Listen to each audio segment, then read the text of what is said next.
Hello everybody, welcome back to the channel. My name is Mike Langford. I'm a producer, engineer, mixer based out of Toronto, Canada. This is Let's Mix Live.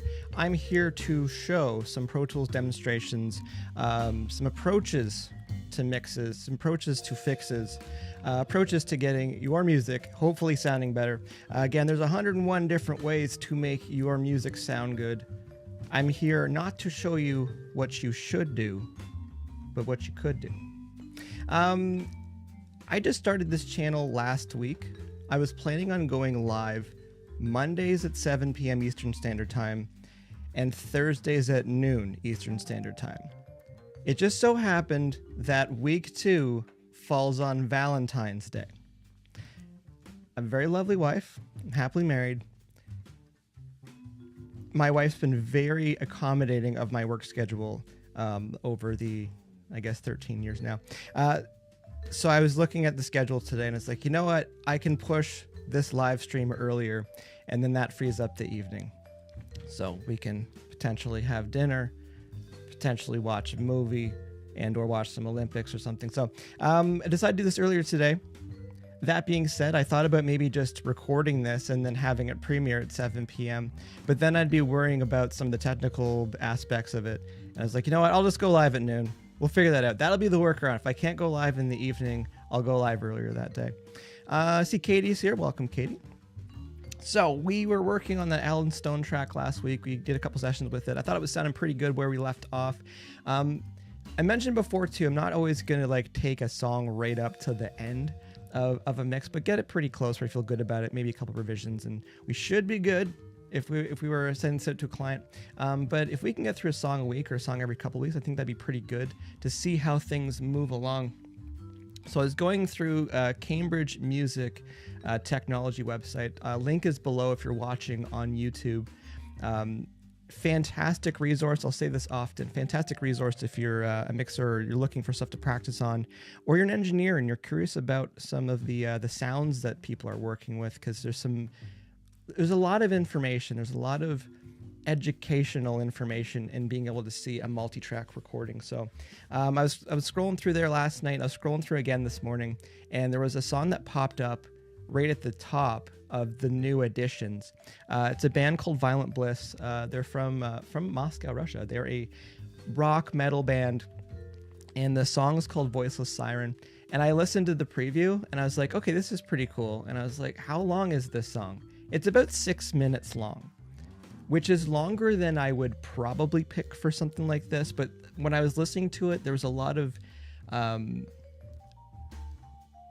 approaches to editing and some preps, like production stuff that I would probably spend some time prepping to get the sounds that I would be looking for if I was mixing it. So I thought it'd be good.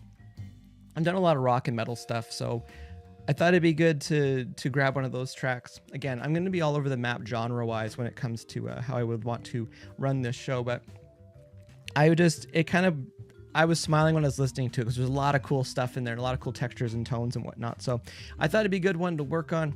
See, Gemma's here. How's it going, Gemma? Things are going well where you are in the world. I'm just making sure a couple other things are updated here on the using OBS here. Well, it looks good. All right, I'm gonna move over to the track. Change cameras here. Camera 2. Turn down my intro music. Helps calm me here. So all I've done is download the tracks from Cambridge Music Technology website, and I've imported them. For anyone that's curious about technicals, I am mixing this. The session's at 44.1, it's 24-bit. And there's wave files, obviously. Again, I don't really think there's that much of a difference with the higher sampling rates, although people could think on the back end or argue on the back end there's a bit more detail at higher sampling rates, but I don't think people hear it, and sampling rate hasn't made a song better or worse in a while. So only other things I've done, so I imported the tracks. There's a 2-mix like reference mix. That's a preview. That's this one up here. And I've imported my 1 kilohertz sine wave tone. Watch your ears. Oh, disclaimer as well. If you're listening to this on headphones or listening to this on speakers or a PA system, line array system, you know who you are. Just be careful, because with some of my EQing and sweeping around for things, I don't want any damage to happen. So consider this your disclaimer. Be careful and be mindful of your listening volumes. So all I've done so far is brought in a 1 kilohertz test tone from the last session. This just helps me to make sure my levels, Pro Tools, make sure the levels are coming through the way that they should. Look pretty balanced over here, balanced enough. Also, make sure the left and the right side come up properly. I know it sounds silly and it might sound obvious, but you'd be surprised how often sometimes the right cable does not have a red housing on it, which it should be. Left should be yellow, right should be red. Left should be yellow or white, right should be red. That's just how it should be. But okay, so we can get rid of these. So to select both of those, I'll right click. Pro Tools, hide, make inactive. Again, I'm using a trackball, so I've got like 5 extra buttons and an extra way to scroll around here. If you're watching me do stuff, I'm not just using a regular, the classic mouse, so to speak. So that's how I'm able to flip around a little bit quick. Your right button, again, this is for a lot of people who need some assistance with some of the Pro Tools stuff. If you don't have a right button on your mouse, it's Control and then select, and that's how you get there. So let's solo the mix preview here, and I'm gonna make some notes as we're going along. I do have a pen this time. I'm not gonna try to scribble down notes with a Sharpie that I can't read after, and I have to pretend I can read it and just assume I knew what I was talking about. So I'm gonna listen through this. I'm going to make some notes. It is 6 minutes long, so feel free to skip ahead. I can't skip ahead because I need to listen, so I will be right back. I'm just going to bring the volume down just a touch on this too, because I don't know how loud this is going to come out here. So be right back.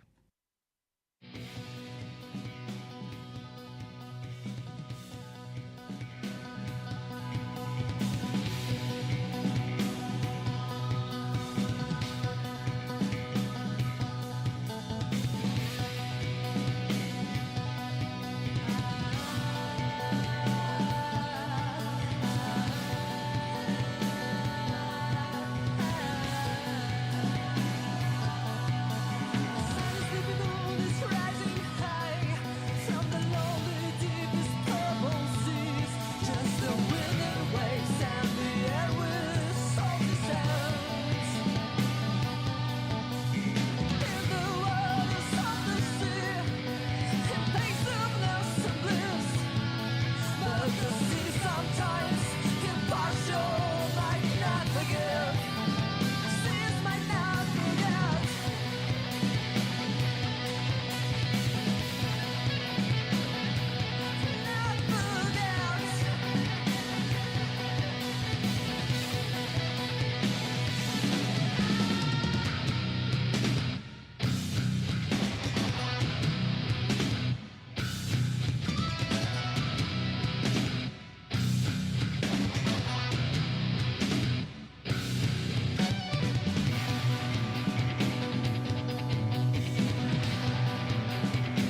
Okay, so that is the song Voiceless Siren by Violent Bliss, rock metal prog rock band from Moscow, Russia. I think it's a really cool track, and if you know me, you know I like guitars and drums and when they're loud and kind of distorted and stuff. But also there's wicked bass stuff going on there, not just performance wise in my opinion, but also just tone wise. Like I love that really deep sub growly bass tone. So there's a lot of stuff that's super cool that I wanted to look at. I made some notes. Again, this I want to say too, like 6 minute song. Often when I hear a song is 6 minutes long, I'm thinking it's twice as long as it needs to be. I think at the end a little bit, you could probably cut that whole section in half and still get the point across, and probably save about 30 seconds. But for what the story they're trying to tell here, especially when you get into the middle over here, just listening. When we get here and we do the tempo change and kind of the groove change and stuff, it's almost like there's a second song here, but like a part two part of it. So again, I let that slide. Coming from this approach as a mixer, it's like, okay, this is what the band wanted to do, this is what the producer wanted to do. So I'm cool with that, but I just, there's a lot of stuff in the song that kind of makes me smile here. Jackie, how's it going? Jackie Healy, been forever. Hope you're doing well. It's like finally work and you're doing a lot. You work a lot. I see that on Facebook. I'm glad you're here. Hopefully you find some of this interesting when we're looking over tracks. So we have been listening through. I made my notes using a pen, not using a Sharpie. It's a little bit more detailed. One of the things on this track that jumped out at me, and again, this could be, this could be a mix. This could be a reference mix. Regardless of what it is, I'm just giving my impressions of it and things that I do. Again, there's 101 different ways that you can approach these mixes to make it sound good. But listening a little bit. To me, there's a little bit... Sorry. I'll stop talking.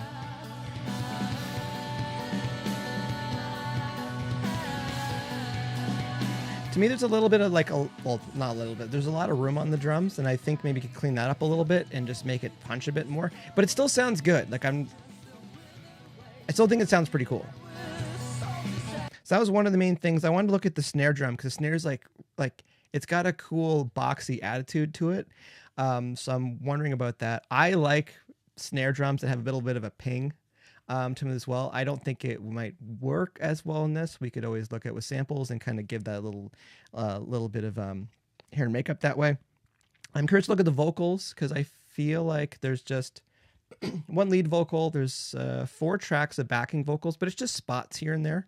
So I'm curious about some of those spots because there's a couple times where you hear the backing vocals come in and there's a guitar lead going on. So maybe we can take that lead vocal and kind of mix it back a little bit and make the guitar lead the thing, especially if the vocal's repeating.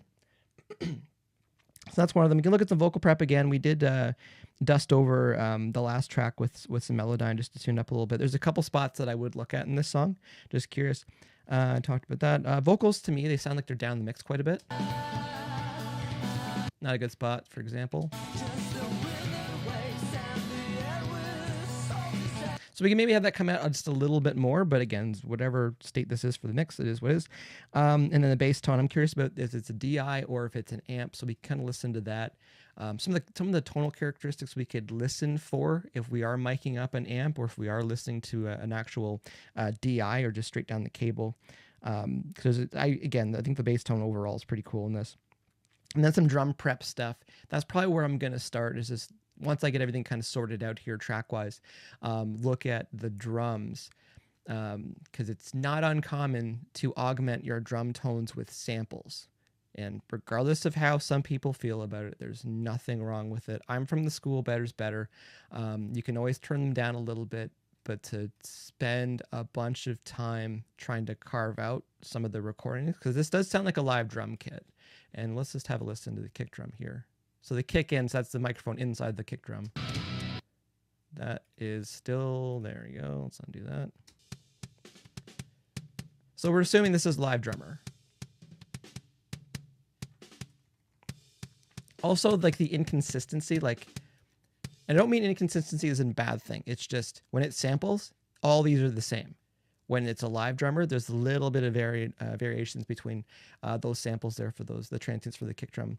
So that's all good. So I'm curious to see a little bit of prep on that. Also, I don't think I'm going to be timing this song because it sounded good. I didn't hear anything with the drums where it's like, oh, we should time those drums. Because again, everything's fair game. As soon as it lands on someone's desk, it's fair game that way. So I'm curious about that also with samples. Just maybe look at the toms. We manually gated the toms in the last track, but maybe in this one we do bring over trigger, or we manually lay in samples for the toms just to kind of bring them out a little bit. It's nothing against the way they're recorded, something against the way they're played, in my opinion. I'll say that often. But samples can just be a lot cleaner, and then the attack you can get off of samples for toms especially, because a lot of times where a drummer, having played drums for a couple of years, when you hear drummers go across the kit, like across the toms for drum fills and whatnot, sometimes it's quick and we don't have enough power on the actual tom to get a nice bright, high attack transient. And someone at home is probably like, he doesn't even know what he's talking about with attack. But just the idea where we're kind of missing that initial attack, which gets that punch out of the tom. So laying a sample in can help a lot get us that. And I don't lean on samples in the way where it's like once you remove the samples, the drum kit falls apart. But the idea where we can augment the sounds. And again, a lot of this stuff's production. A lot of this stuff is hair and makeup for what we're doing. See, Offere says, I've been waiting for this show. Well, welcome. I've been wanting to do this show for a while, and I mentioned it at the beginning, very beginning last week of this. And you wake up and you have self-doubt and you have imposter syndrome, and you're just thinking, I shouldn't be doing this. And some of the students at the school, they really enjoy the online, the blessing, the curse of the last 2 years. They enjoyed some of the online classes. So I thought that now is a good time to do this. So where are we going to start? So we got our title, our name, and everything up there. So I'm just going to save this as Mix Prep 1. Oh, I can't even type. Can't even type here. Mix Prep 1. There we go. Now, again, I'm trying my best to not bring any of my template stuff over. The idea where I can spend 2 or 3 hours kind of going through stuff from scratch to see how some of these things will be built and routed and whatnot. Just keep it fresh that way, because a lot of mixers, and this is one of those things when it comes to efficiency, when you have templates for things, you can make things a lot quicker. Because I have my mix bus template, all my vocals, drums, and all that stuff. That's all templated for me, so I can bring those subgroups or main buses into my mix and then just push things through that, and it can start to kind of sound. That's kind of my console in a way, but I'm starting fresh with this. If you look over at our mix window, if you're in Pro Tools, Command equals. I noticed last time too, I say Apple a lot. That shows my age a little bit. Apple equals, Command equals, because it used to be called the Apple key and not the Command key. But you look at my mix window here, there's nothing going on there. I hit Command equals, I can go back to my edit window. Again, you can do everything you need to. I do believe in the mix window, everything in the edit window you can do in the mix window, but not vice versa, because you don't have access to the tracks here. So, also, if you're new, make sure that this A to Z is selected over here. This makes a lot of the buttons on your keyboard hotkeys. What else here? Some of my preferences. If we go down to this button here, as far as what you see on the edit window, I like to have inserts A to E selected, the IO selected, track color. I don't do crazy track coloring of everything, but I'll show you in a second what I do to split things up. And at the top here, I like to see minutes and seconds. I like to see bars and beats. Markers, tempo, and meter. One of the notes that I did make, I was kind of doing stuff off to the side here, but I did have my little metronome out to get a quick feel on what was going on, but then we had our tempo change over here. So there's a couple of different ways we can use, like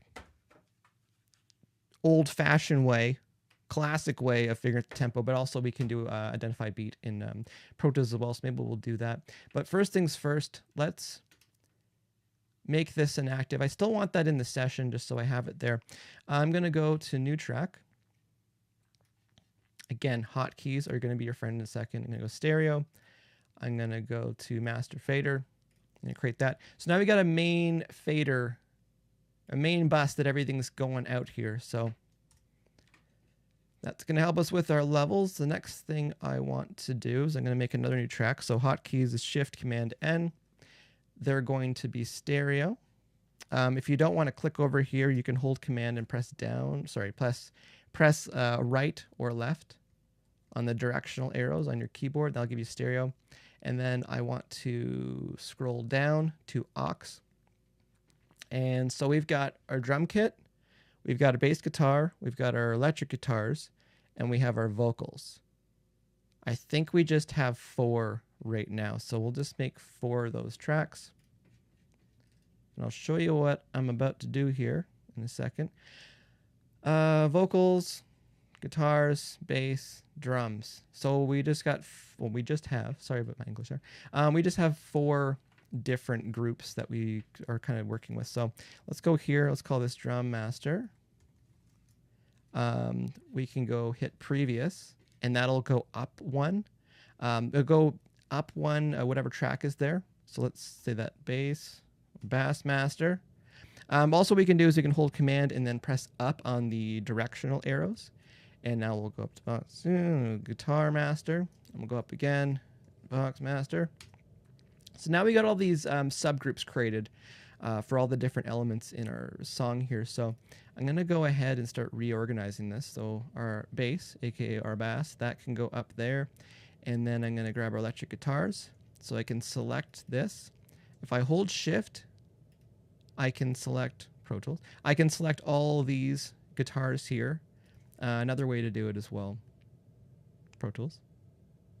Another way to do it as well is hold Command, and you can select individual tracks if you wanted to do that. But I'm just going to do that. Hold Shift. That grabs everything between the first click and the last click. I'm going to go up here. I'm going to go to our guitar master.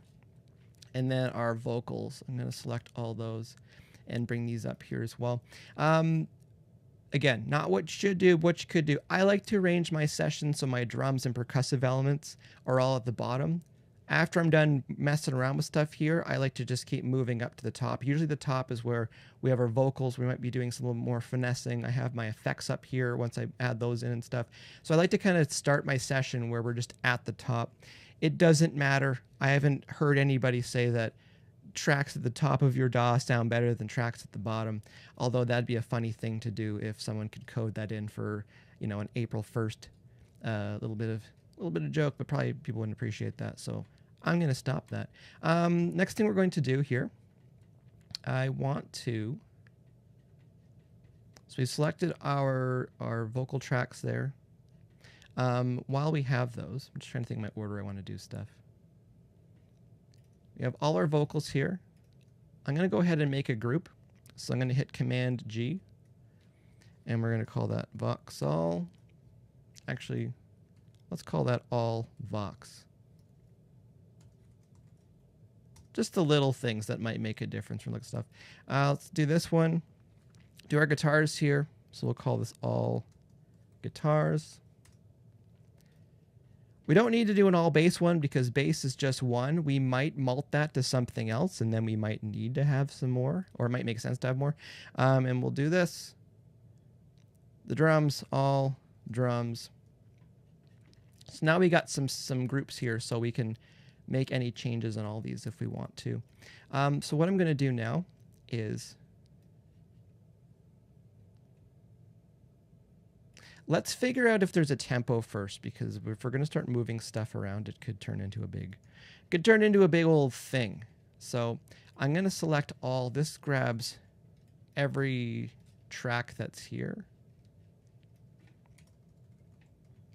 And just checking this. I'm actually going to hide this, because I don't want to affect this when we're making edits. I do believe anything that's not active right now will not be affected by what's going on. So it's going to listen for a second.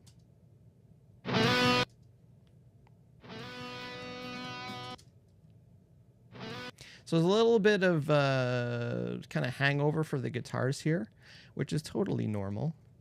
So what I want to do, oh, there's a teachable moment coming up in the near future. stay tuned for that.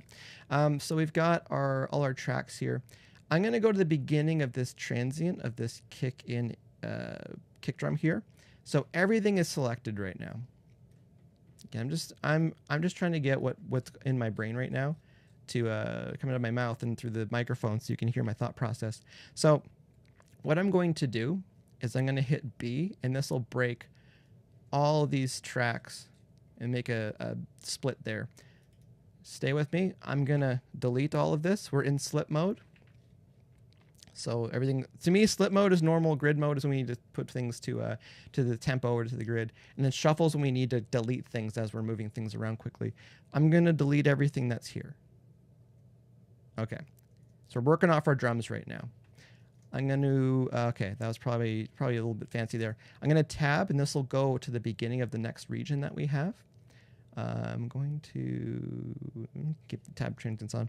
I'm going to hit Shift, Option, and Tab. This goes back. This goes back in time to either the beginning or the next clip that's there or the next transient. I'm going to go into shuffle mode. I'm going to hit delete. Now we're shifting everything back. Yes, we are still missing the very beginning of the song, but I want to use identify beat to see if it's actually going to get our tempo going here. So I'm going to just listen to our drums. So we can just select our drum group here. 2, 3, 4, 2, 2. So we can consider up to there should be 2 bars. 1, 2, 3, 4, 2, 2, 3, 4. So listening to that, we could go to, again, hotkeys, identify beat. So under event, or I do believe it is option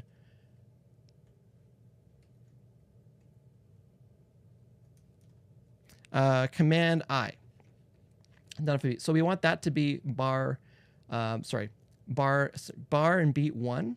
That's the beginning of the song. And then we want this to end. We want that to be bar 3 because it was 2 bars of drums there. So we want that to be bar 3. This should tell us, if we look up here, I was going to point at the screen like you could see, but up here where our tempo is, that should change from 120 beats per minute. I had about 135, 136, so we'll see how wrong I was. That's coming up 136, so that wasn't too bad. Actually, I think I did pretty good. At least a B- on my tempo there. So that's up to 136. So I'm going to hit return to go back to the very beginning. I'm going to switch that to 136. Now that's changing our tempo. Now what I'd like to do is I'm going to go back to all here. I'm going to check our grid. I'm going to put our grid on quarter notes. Make sure that that's selected as well, this little where it says grid there. If that's not highlighted, you're missing all your grid lines, and the world's just not the kind of place you want to live in. So we're at bar 1, beat 1 right now. I like to start around, I'm going to put it back into grid mode. I like to start around, oh, come on, Pro Tools. I like to start around bar 11. Be thinking bar 11, that's very specific to be starting around bar 11. I like to leave some space at the beginning. If there's any samples or loops that we need to have access to, we can kind of just tuck that stuff there.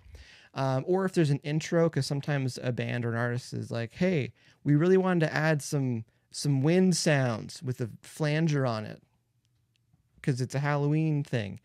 And then you don't have space, and then you need to like shift everything. So should that happen, if you want to be super safe, start around 1 minute.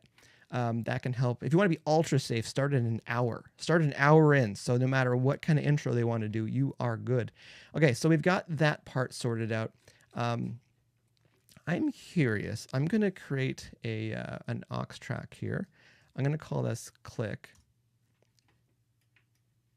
I'm going to go to my inserts module. I'm going to go to instruments. I'm going to go to, where is it? I guess there's no stereo click tracks defaulted. I'm going to go to, so multi-mono plugin. I'm going to go to instrument. I'm going to go to click 2.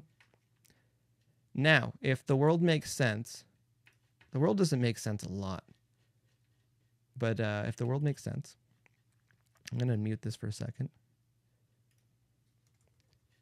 We can This is kind of, again, it's a default click here. So I'm going to put a marker in here at the very beginning. So bar 11, I'm going to call this intro. But before here, I'm going to call this, where is it? Just 2 bars before. Say 1, 2.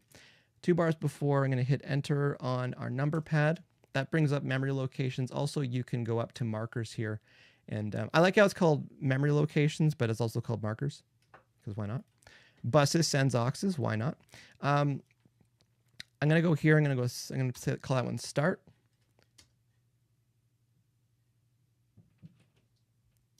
Okay, I had the vocal solo there. So you can see right here where our click is, our metronome. We should hear this. 2, 3, 4, 2, 2, 3, 4.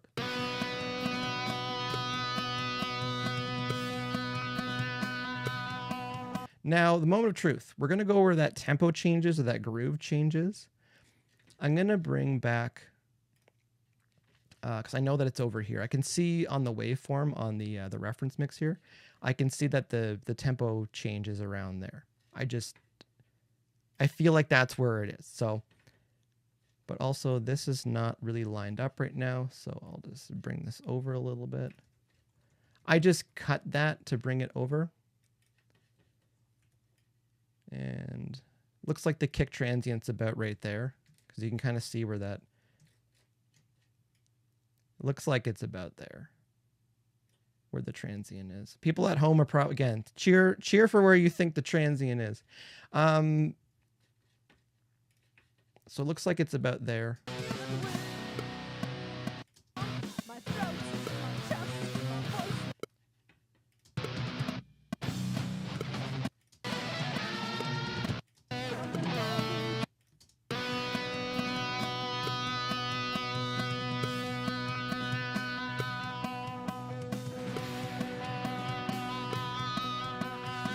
We'll hear how far it can kind of carry it. It might be 135. No, it was 136.3 or something.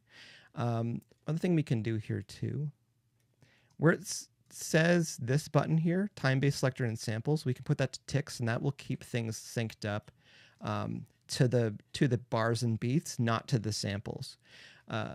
So we can try that one as well. Let's try it 137. This will shift things over just a little bit.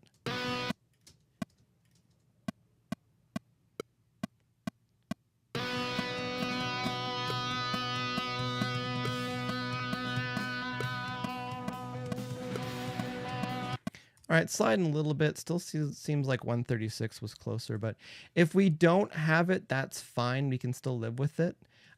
It's just when we get to that tempo change, we might need to change it so that if we have any effects or delays or anything that are dependent on it, we can make a quick change over there. So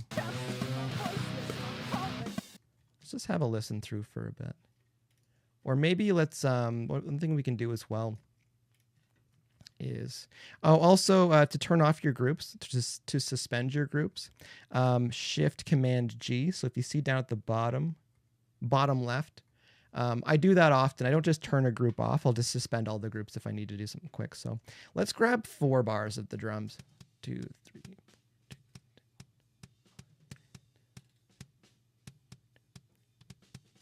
So there's 4 bars of drums.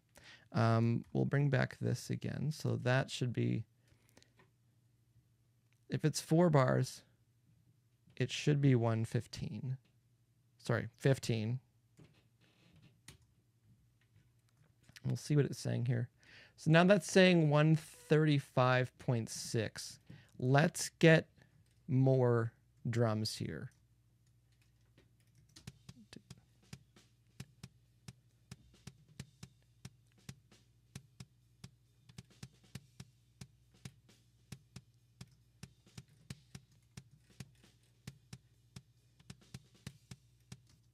Okay, so that's 8 bars. Let's see what that one's saying. So that should be from bar 11 to bar 19. I'm going to hit OK. So that's saying 135.2. So we've gone from 136.3 down to 135.28. So there's something a little bit funky going on. Just because I'm now super curious, let's count out 16 bars and see what happens.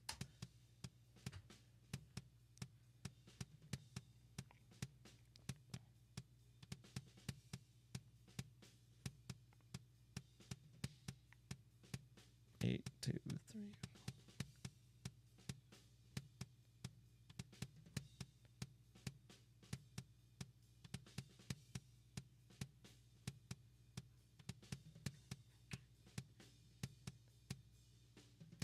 Okay, that's 16 bars.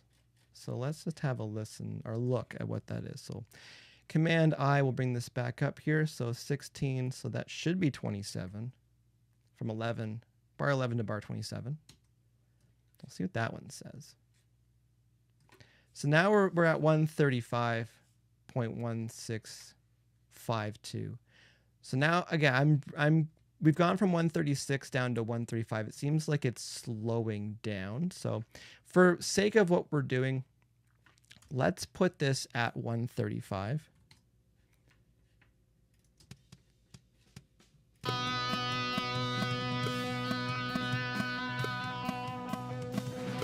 We'll just see what happens for a second here.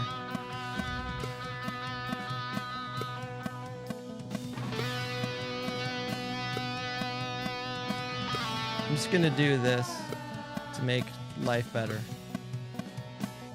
Again, it's all groups, so it's easiest to move stuff around.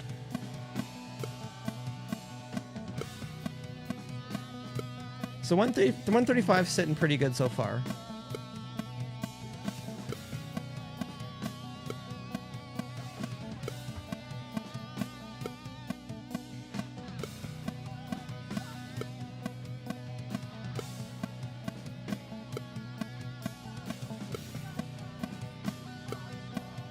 Okay, 135's winning right now.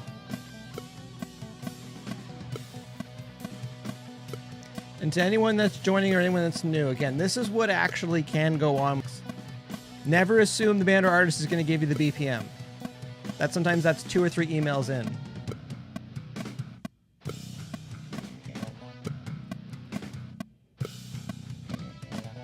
There's some cool bass stuff going on here too.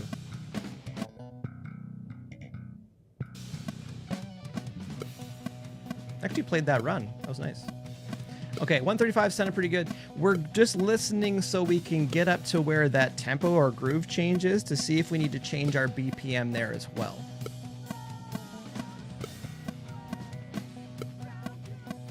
Because this is all holding together pretty good. There's a step after this I want to do, and I don't want to do that until I've got some of this kind of technical stuff sorted out.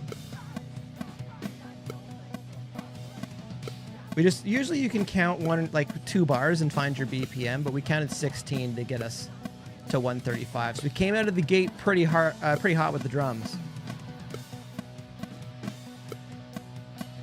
Also, we could look at the drums here for timing.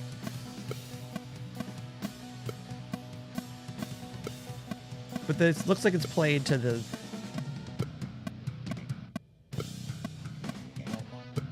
It looks like the band's playing to the drums, so the drums are a little bit ahead, the band's a little bit ahead. So there's things we can do to just kind of nudge everybody if we wanted to. That being said, time your drums before you start building on it. Time your drums, tune your vocals, everything's good in between.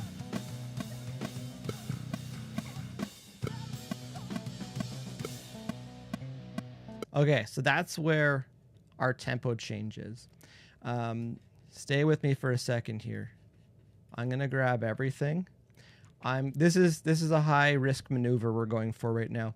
I'm going to nudge everything. I've got nudge at 100 samples right here. I like to have my nudge on samples. 100 samples is pretty good. I'm just gonna nudge everybody. Everything should be selected right now. This is where our tempo changes. Oh, now nudge is on 0. If we nudge at 0, it's going to take forever to do it. Come on, you're making me look bad. Gonna nudge. So on our keypad, the plus sign, that should just move things over a little bit to the right or ahead in time. I'm just gonna nudge it over just a touch, and that's everybody. It's putting a little bit more in time here. I'm curious to see what the beginning looks like. So the beginning pulled over a little bit. I'm not gonna worry about that too much. But what I wanted to do is when we get to that tempo change. Oh, to zoom out quickly, option A. So if you're really zoomed on something and you just want to know where you are in the your Pro Tools DAW universe, option A, and that just zooms out, puts everything in focus there. So all I was doing is I wanted to get this so that our kick drum here, where that tempo change is, I'm gonna go back to grid mode. That tempo change, so we'll just call it tempo change for now. It's a little bit more on the beat. It's not exactly, we can move that over a little bit more. That's pretty close, close enough. So what we can do is we can we'll tab to transient. Actually, we'll turn off our groups. We'll tab to transient for that kick drum there. 7 on the number pad turns off your click track, your Pro Tools click track. So 3, 4, 2, 2, 3, 4, 3, 3. Okay, gotta count that. 4, 3, 2.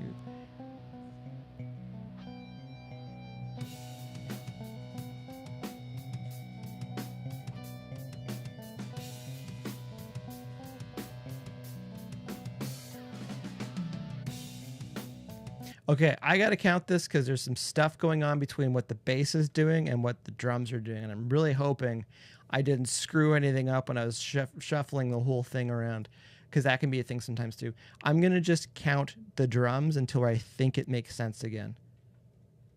This is real life.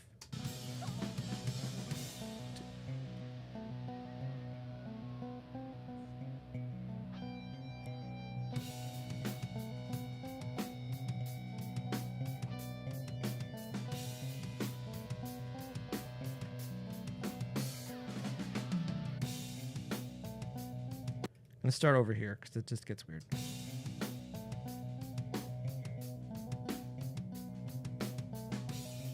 Okay, that could be 4 bars. So let's look at that. So let's say that's one. Let's call that 117. We'll call that 121 because it's just 4 bars we're looking at. So that's saying 178.6. Oh, it's going to be one of these. Okay, let's give it a second here.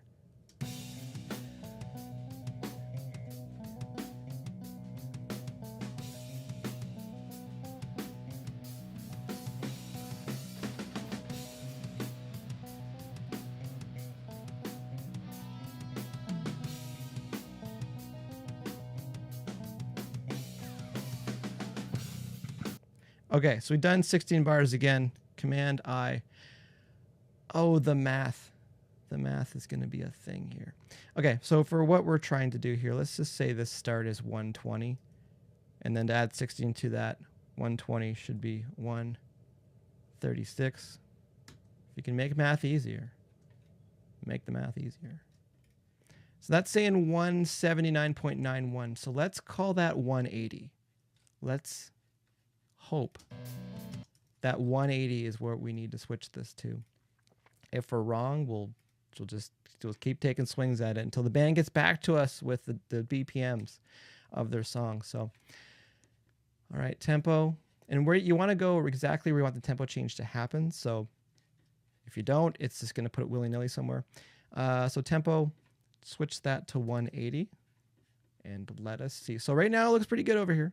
Looks pretty good where those kick drums are dropping. So I'm going to turn back on our click track. So that's 7 on the number pad. Turn it back on. I love that spot in there, that bar 102.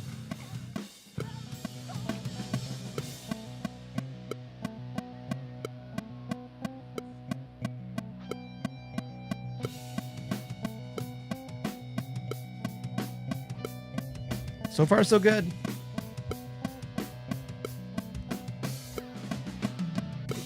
Excuse me. Okay, so far, so good.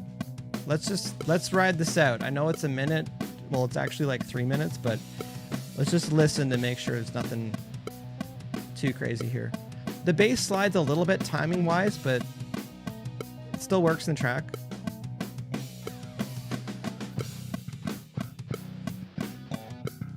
Again, having your tempos in, if you need to do anything editing-wise, it just makes it a lot easier to be able to just see it. Also, if you're timing any of your reverbs or delays, it's a little bit easier to just sync it with the track. We're almost an hour in. How much mixing have we done? So we've just been working on some technical stuff, cleaning things up. So the band's like, how much does it cost per hour? It's like, it's not even about that. It's not even about that, because you can spend a long time just getting things all prepared. I could skip to the end and think like, oh, does it still sound good over here? I just want to know if it starts to slide where it's sliding.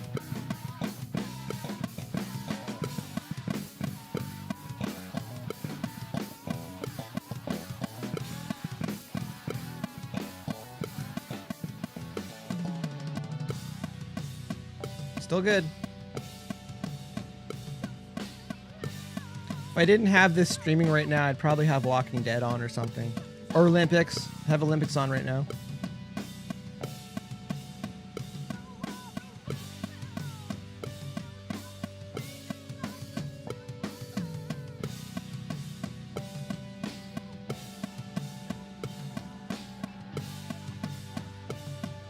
I'm feeling pretty confident right now.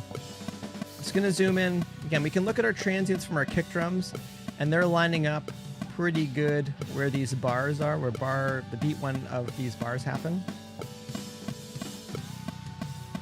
I have a lot of confidence that it's still gonna be good over here. I'll skip ahead.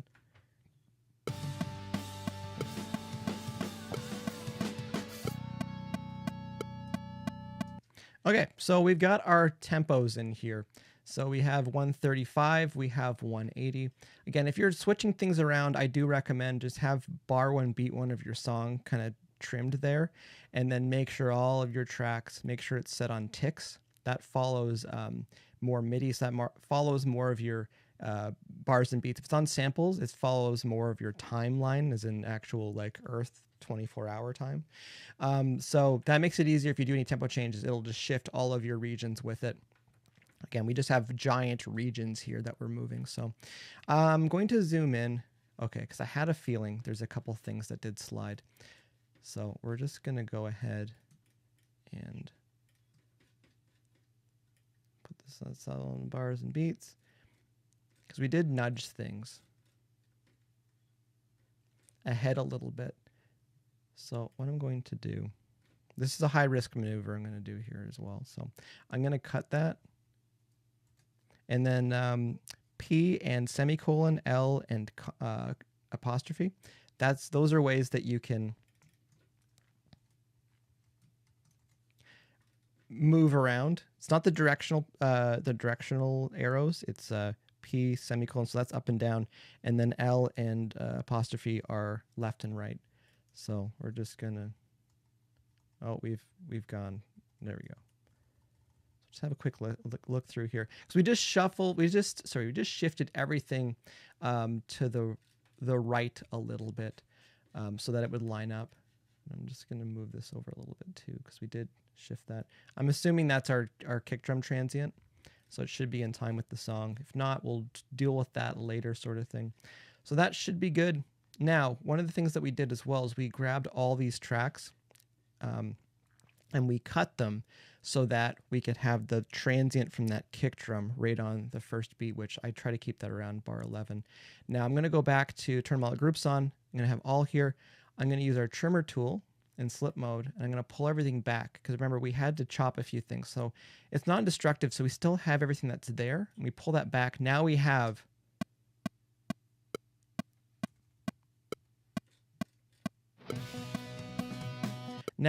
all that little sliding in with the guitars and stuff like that. So just for the sake of my sanity, I'm going to trim this so it is on bar 9.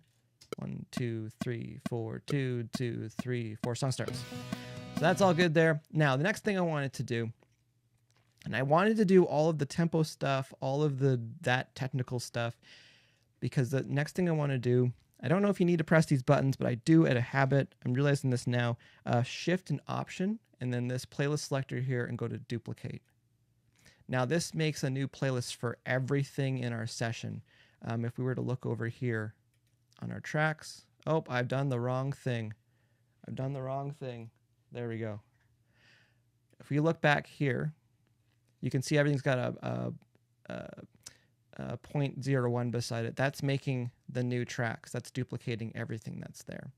So I wanted to do that because I want to rename a few things. We can get rid of that, but there's certain things I'm just used to seeing. Like even my clips kind of bin over here. I just keep that on there. I know people at home watching and yelling, get rid of it. If you want to get rid of it, you can click this arrow down here. I feel weird without it for some reason. It's just normal. It's just normal for me to look at this. So I wanted to make new playlist for everything. For the reason being, if we make any edits, if we make any mistakes or whatever, we still have our original tracks unedited, all in time underneath here. So what I'm going to do, also, if everything is selected, this is one of the students, they couldn't figure this one out, and it's one of those things where you never think about it. When everything's selected, it's hard to select anything else. Sometimes you just, it just turns it. So hold Command and then deselect something, and then you can select that. That's kind of how you can kind of finagle your way back into only selecting certain tracks. So what I want to do here, and a double click, that's our Vox lead there. I want to call that Vox lead like that, and then I want to call that .c. .c for my naming convention is the comp. .t is for tuning or timing. Z is for any denoising I do, and I make a new playlist for every single time I do any tuning, timing, or any noise, any noise things I need to clean up, like clicks and pops, or just straight up denoising if there's a computer in the background or something like that. So this makes it so that if I need to go back in time, it's easy for me to just go back through playlists to get there. Also, my own naming conventions for things to clean things up. Could I leave it saying lead Vox? Yeah, I could, but I prefer to have Vox and then lead. Liz is here. How's it going, Liz? Happy Valentine's Day to you as well. Happy Valentine's Day to everybody that's in the chat right now. Hopefully your day is going good. So I want to call this Vox lead. Below we have backing Vox. Could we leave it saying backing Vox? Yes, we could, but I like to try to group things together alphabetically as well. So if that's backing Vox, we can call that Vox background or bg1.c. So that's our comp. This way, if we need to export all these tracks, all our vocals or our Vox will all be grouped together alphabetically. bg2. Not BFG. That's a Doom reference. And make this other one BG4. If you want to scroll through your tracks, Command and then up and down on your directional pads. And I just copy and paste really quickly. So I hit Command A and then Command C and then Command V to bring those around. So we've got all our vocals sorted out there. Guitar. I usually don't name electric guitars. I usually name acoustic guitars. So we'll just call this guitar 1.c. Guitar 2.c, guitar 3.c. Our bass, we'll call that bass. I need to look at it a bit more. We'll just call it bass.c for now. We'll listen to see if it's a DI or what it is. This is where I don't rename like drums or whatever. I would just call that, that would just be kick in .c, kick out .c. Snare top .c. Again, there's things that in the snare down, snare bottom .c. I try to keep the names as short as possible. That way you can easily see them on it. Sometimes we have like 10, 12 characters to work with.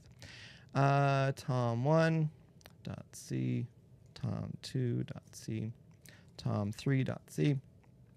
Our hi-hat. I like how that word hi-hat looks today. Sometimes I just have HH. Sometimes I mess with it, but we'll just call it hi-hat today. Overheads, we'll listen to those to figure out where the low is, where the high is. We'll listen to that drum kit so I can further name that later. Rooms.c, same thing. We'll figure out where that is, and that's all our tracks. For us, this song I think has 19 tracks to work with, which is very reasonable. But one thing I did want to point out here, we have 19 tracks to work with. Our drums are 1, 2, 3, 4, 5, 6, 7, 8, 9, 10, 11, 12. So of our 19 tracks, 12 tracks, because those overheads and rooms are stereo, 12 of our 19 tracks are drums. So once we get a handle on the drums and the bass and the guitars, like that's a lot of the lifting that's going on here. So a lot of it just is the drums. So we got our tracks renamed here. I'm gonna hit save again. Just for fun, I'm gonna hit Shift Command S. I've made a hotkey for that. If anyone wants to know how to do that, I can make a video for that later. But if you're using a Mac, go into System Preferences, go into, it's like mouse and keyboards and stuff, and you can make your own hotkeys in there. I save new sessions all the time. So it's better to have a hotkey for me, especially when I get mixing, and I think it sounds good. I'll just make a new version of what we're doing. So we've got our drums here. I want to listen to... Oh, before we do that, actually. So we've made our subgroups here. I don't color code all the tracks for the different sections. Whatever works for you, do it. I'm just used to looking at the default colors. Our audio tracks are blue, our auxes are green, our masters are red, and our virtual instruments or MIDI tracks are orange, I think. So I don't go through and color everything. I'm fine with this kind of chaos that's happening right now. But I use my auxes and my subgroups as my dividers. That's how it makes sense to me. And whatever makes sense to you, that's what you should be doing. So what I'm going to do, and again, I can see my inputs and outputs here. So what I'm going to do is I'm going to highlight all my drums. I'm going to hold Shift and Option. I'm going to go over here to our outputs. I'm going to go to bus. I'm going to go to bus 1 and 2. I don't rename my buses either. I don't care enough to do that. I just remember what's going up here. Again, recently, the news is that brain looks good. So our bus is 1 and 2 here. I'm going to make the input for my drum master here, my drum subgroup, to bus 1 and 2. And now, unless Pro Tools wants to make me look like a fool, we should see our levels coming out up here. And we are. We're not hearing it because all my drums are soloed, but this is not soloed. So I'm going to go over to mix window here. So those are all soloed, but this is not soloed. What we want to do is hold Command and click that. This will put it in solo safe. So now if we do solo our drums, it's still going to pass through that. Ryan Alexander's asking, do routing folders work the same as aux tracks? I do believe. I didn't really get into routing folders. I know some people that did. I didn't find it saved me any time for what I was doing. I'm not Pro Tools certified as well. Pro Tools is a deep program. There's like some of these tools, some of the things that you can do in Pro Tools tools or with Pro Tools tools can get pretty specific. But I just never got there. I kind of treat this as a console in a way. So that could be a good question for someone on YouTube. I have not looked into the folders too much. But as far as moving these tracks into these subgroups, now we have that. Bass, even though it's one track, we'll move that one over as well. I generally don't use even though I've got a divider here for our subgroup for bass, I kind of sometimes just leave it hanging right out the main output there. My guitars, I usually do those out 3 and 4, bus 3 and 4. Again, this has to be solo safe or we won't hear it. So hold Command and click on that. And then our vocals over here. My vocals come out 7 and 8. So same thing, solo safe.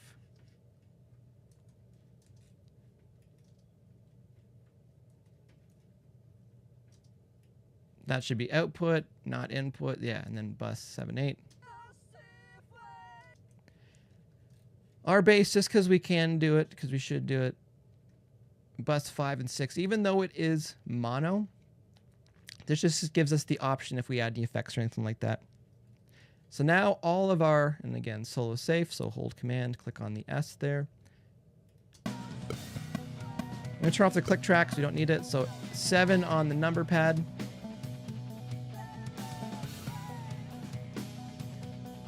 So all our groups are working the way we want them to. I'm just going to mute our guitars and bass.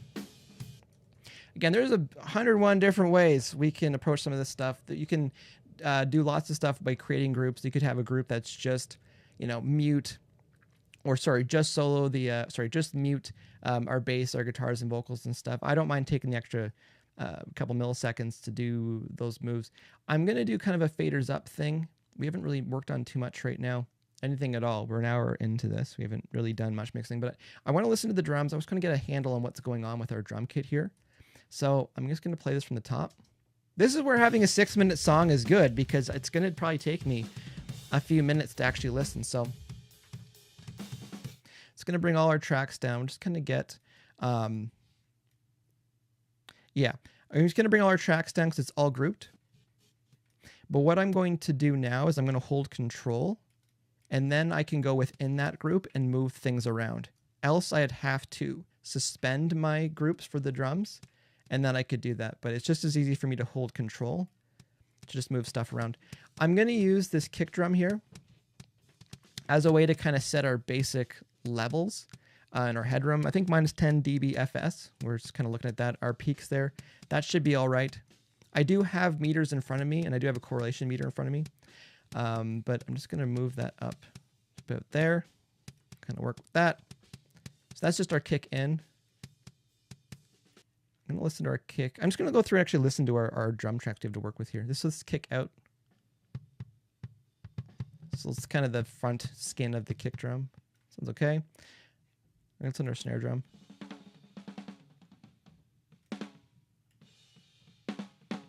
I really like the sound of that snare drum. I often like more ring in the snare drum, but there's kind of a cool boxiness to it. It's kind of aggressive. Snare bottom, so where the strainer is, so the wires are in the snare drum. Usually your kick drum will kind of trigger some of that rattle as well. Tom 1. We'll get into toms later. I want to listen to our overheads. Now, the way I'm hearing the drums, we're facing the drummer. We're assuming the drummer's right-handed. If the drummer's not right-handed, Michaela's here. How's it going, Michaela? Happy Valentine's Day. We're assuming the drummer's right-handed, so if we're facing the drummer, the ride cymbal, if we're looking at them, should be on the left, and that's what I'm hearing right now.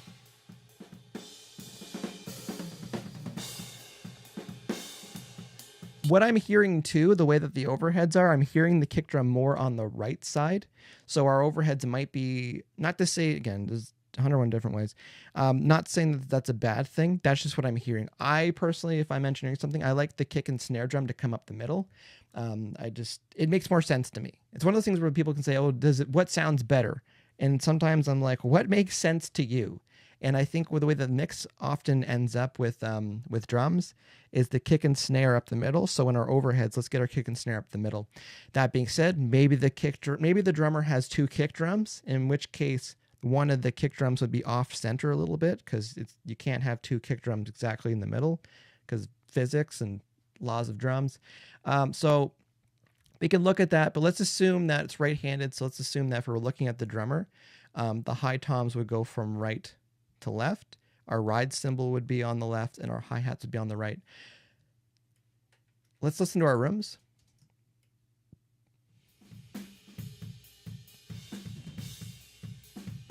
I hear the kick drum more in the middle now. I hear the snare on the right a little bit more. I hear the ride on the left. Okay, so that makes sense to me. Because again, if you have stereo room mics, your snare drum should be a little bit more to the right.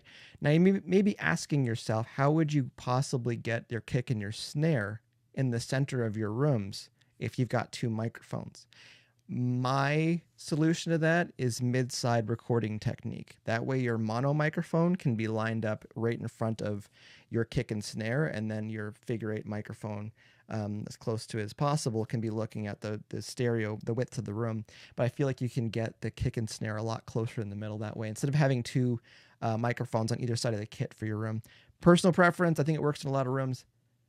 Is it going to make your song any better? No. Will it make it any worse? It shouldn't. So overall, that sounded pretty good. So I think we can move, this tom can go over here. This tom can go like that, and then that tom can go over there. My width, I usually go about 70 pan points to the left and right. I consider that my all the way sort of thing. So some widening things we can do later to push them a little bit long, or a little bit further. So we got our kick drum here, kind of setting our main level to give us some headroom. So again, minus 12 dBFS, minus 10 dBFS is good. Let's grab our rooms here.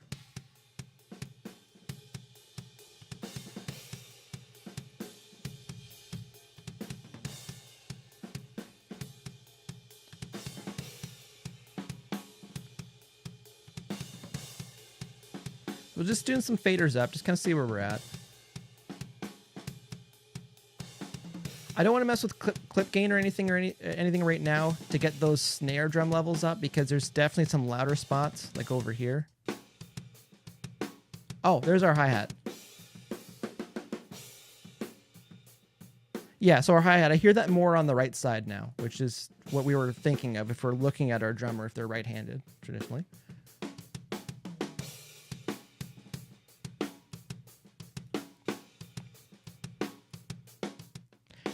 Nice thing too, if we need to rebalance, because we're just using control mainly to move things around, to move our faders around within the group. That's a good sounding rack tom there, a 10-inch rack tom probably. And then this hi-hat can go over here a little bit. I don't go too crazy pan in the hi-hats, because just have it come up the middle a little bit.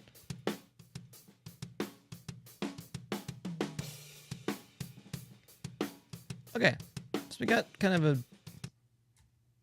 I got to check something for a second.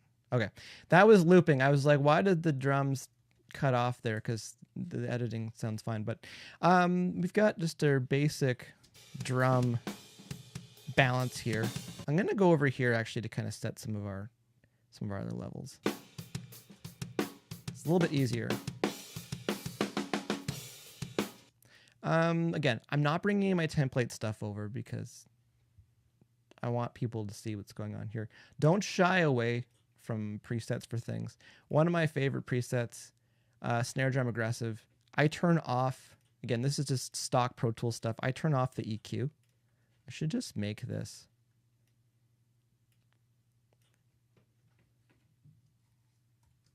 Let's call this for drums. There we go. Now I've got a preset that's there. I like whatever this seems to do to drums and stuff, so I'll move the threshold way off here.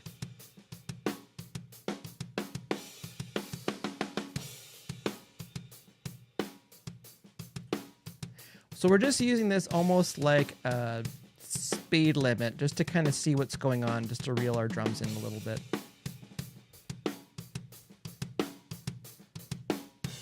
So without... just bring in the kick and snare just a touch.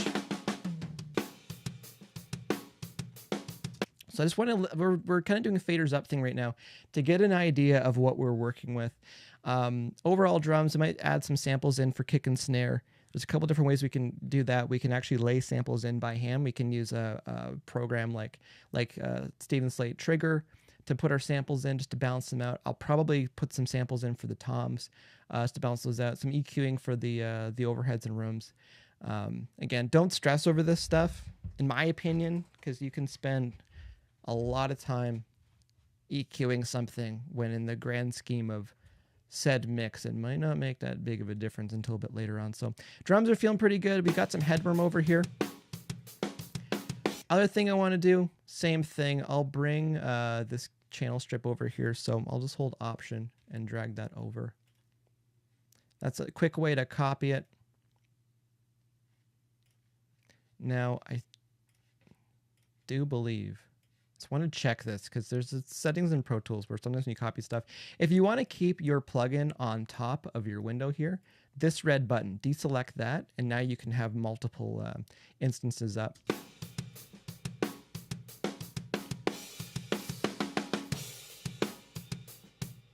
Just going to put that at 4:1.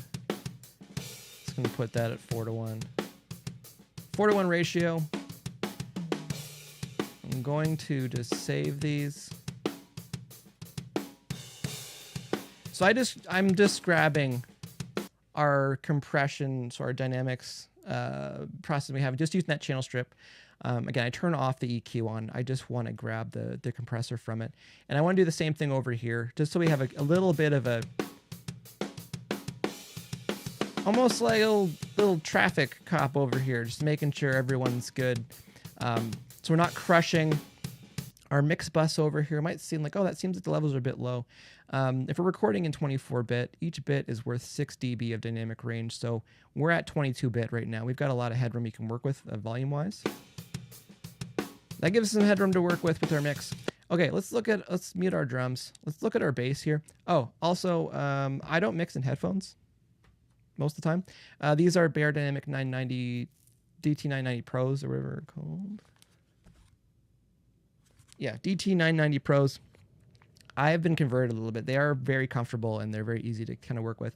That being said, whenever I go back to my main monitor here, which are NS10s, Yamaha NS10Ms, I'm usually surprised at what it sounds like, but I feel like I can work in these fairly easily, being open back headphones. My other monitors here are KRK Rocket 6s, which I use sometimes for certain genres where I just need to hear a little bit lower, a little bit higher what's going on. But where I was going with this, the idea with the bass here, I'm just curious what this sounds like in these headphones, because it's pretty gnarly in the reference track. So we'll bring up our bass here. Let's just listen from the beginning, because there's a lot of neat stuff in the beginning here. I can't remember the Muse track, but there's a Muse track that has that kind of arpeggiated guitar thing.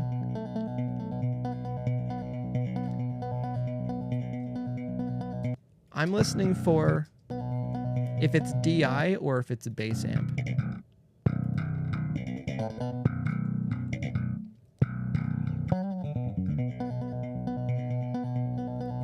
I think it might be DI. Pro Tools? Yeah, I think it might be DI, and I'm looking at it because, like, that could be editing. That cut there. Nope, there's a little bit of something going on there. Also, the way I've got things routed, there's a tiny little bit of hiss that I hear from the mixer that I run Pro Tools and the microphone into. So I don't know sometimes if it's track or if it's headphone, the way things are rigged up here. So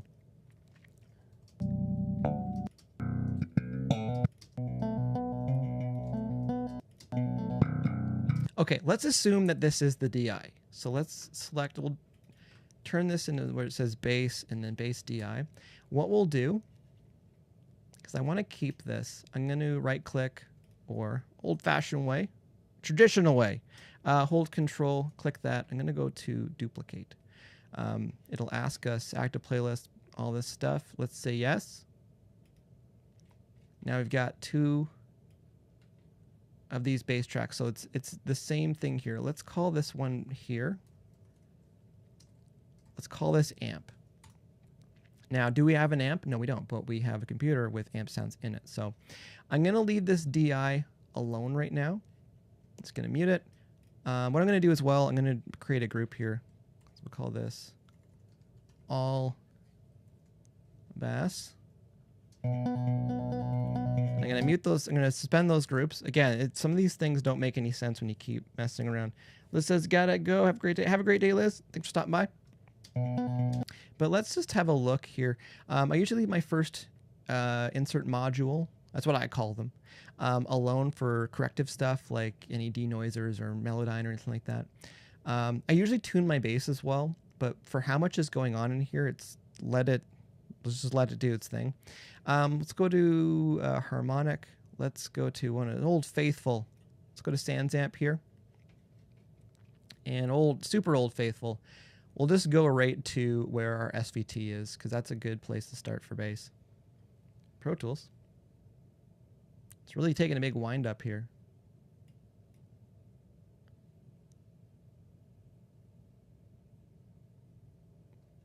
I think it's still good. We'll just give it a second here. We can just talk amongst ourselves. Talk about some of our favorite bass tones.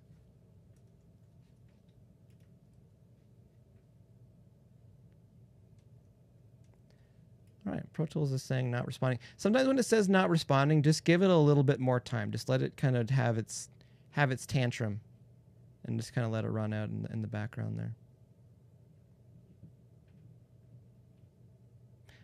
It's not totally out of the question for Pro Tools to crash when you're working as well.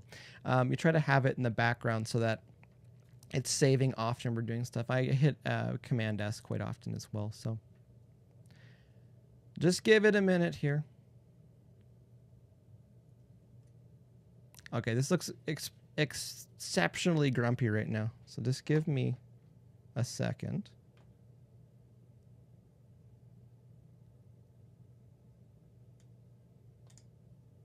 All right. That's my workaround for this right now. So I need to restart Pro Tools here. Force quit, yes. See, this is the thing about doing it live sometimes. You just gotta roll with the punches. And Pro Tools can definitely give you a few punches here. It's back here. All right, so we left off, it says 1:18 p.m. Eastern Standard Time.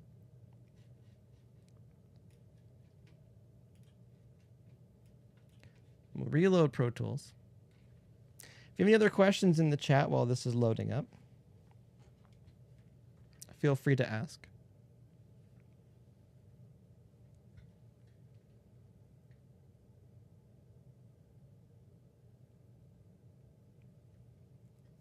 We're not done. We're not done yet, by the way. We're just waiting for Pro Tools to do its thing.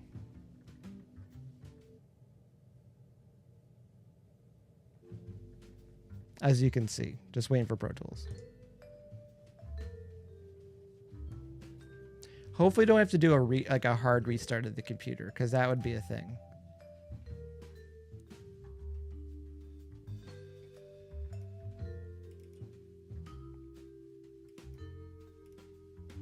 I will say too, with like 2 years of streaming classes, we haven't had any hard restarts for Pro Tools.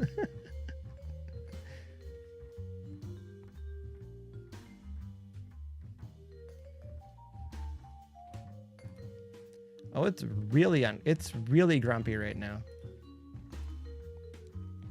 Okay, I might actually need to restart my computer. So, if you have any questions about this song or questions about some of the template stuff we were doing, feel free to ask.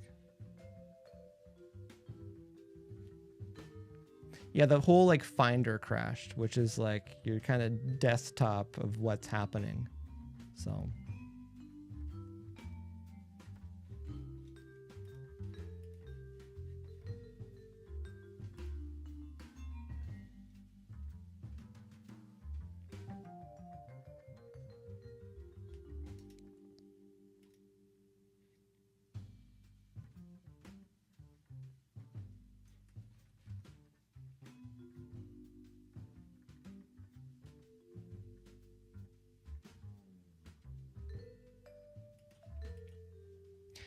Who would have thought? Sans amp. 1 second.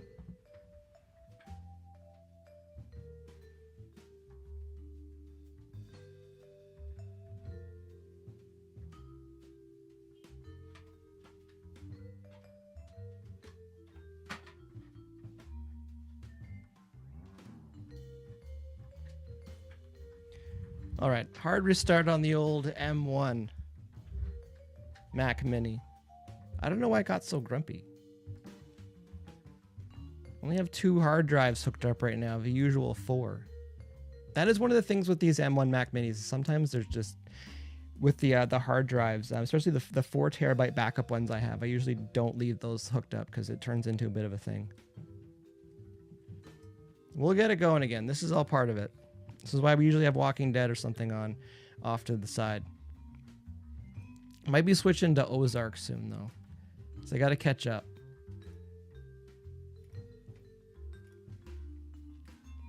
I need to get some technical difficulties music. I think that would be good too.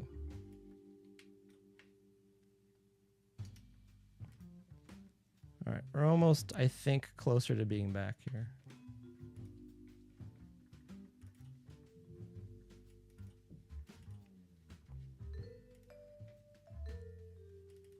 It's about this point where the client starts talking about how Pro Tools is garbage, and I thought Max didn't crash, and all this stuff. And you're like, oh no, they all do the same thing. They all crash a little bit. Pro Tools is a little more consistent with some crashing though. All right, Pro Tools loading. That's good.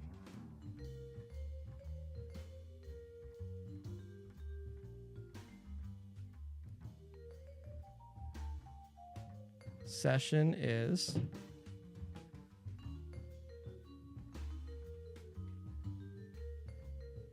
there we go. There we go. Now, we are apparently back here. Apparently back. Glad the workaround kind of... Oh, there we go. We're back. I'm going to hit play. We got our bass back. So the only thing we lost here, I didn't go back to where the saved backup was, because we didn't go much further than that 1 minute. So again, I'm just going to duplicate this track. Hit OK. I'm going to switch this so that this bass here says amp. The one above it says DI. Command S to save that. I'm going to Command G to make a group here, all bass. And then I'm going to go ahead and suspend those groups. I'm going to mute the DI. So I just want to mess around with what's going on down here. Again, I usually leave my first insert module open. So that's for Melodyne or denoising and stuff like that. We'll go to the second one. We will recreate the moment from 8 minutes ago. And we'll go to harmonic and we'll go to Sans Amp. We'll see what's going to happen here. Sounds like it's fine. Okay, so for whatever reason, it just got really upset about Sans Amp here. My kind of default is I usually use the SVT. That's a bass amp.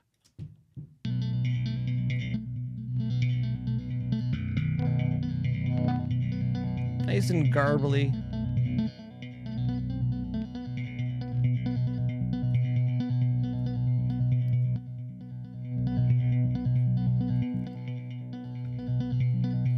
Again, I don't mix in headphones, so there's a few things where I kind of need to listen on my speakers to trust them a bit more, but we're going to have fun with it in headphones for the time being. There's a couple EQ-y things I do want to look at really quick. I'm going to bring this down one more module. I'm going to go back up to our DI here, and I'm going to put an EQ on there. Again, I'm just going to use a lot of stock. I know I have like lots of stuff in here.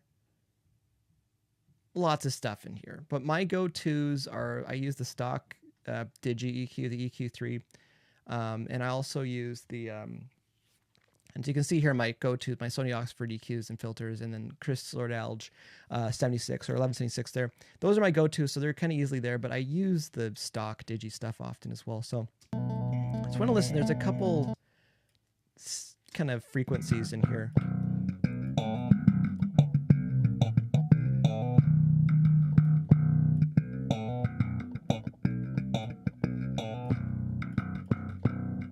I'm really aggressive with my filters as well.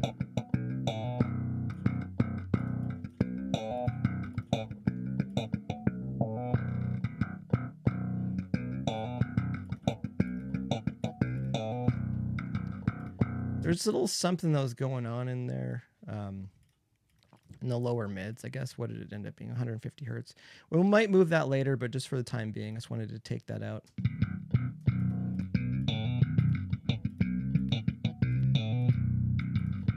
I think it helps. Might not help. I don't know.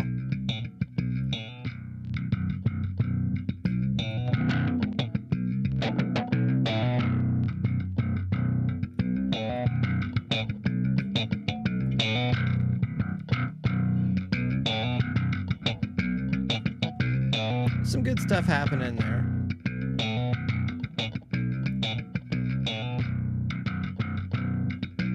I'm just adjusting the output just to kind of bring it down a little bit. likely put another EQ and compressor on there after, but just for faders up, not going to. So I'm going to unmute our drums. I'm going to put our groups back on, unmute our drums. I'm going to bring our bass down. Pro Tools.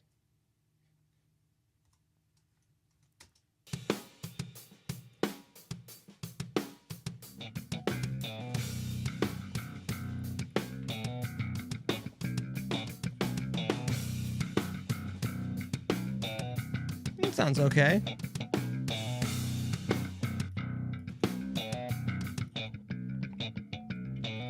It's tough because I keep wanting to turn up the music, but I don't want to blast everybody.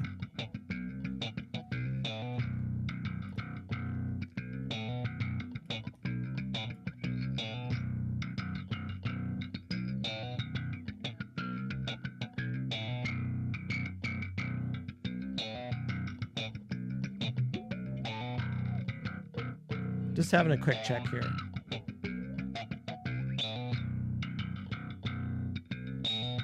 Yeah, something in there.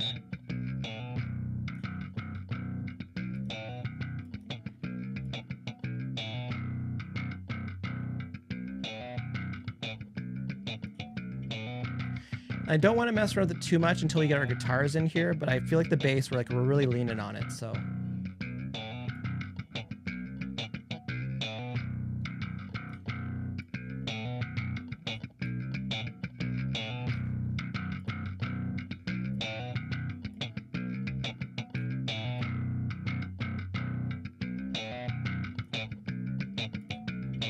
Just a kind of a frequency in there that was bugging me.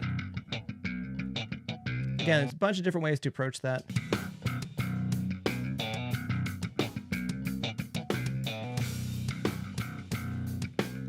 If you want to do any fine adjustments, like because we're just using the mouse or the trackball to move stuff around, but if you want to do any fine adjustments, hold Command, and then you can do 0.1 dB moves that way. Without it, it's going to hop around quite a bit. So.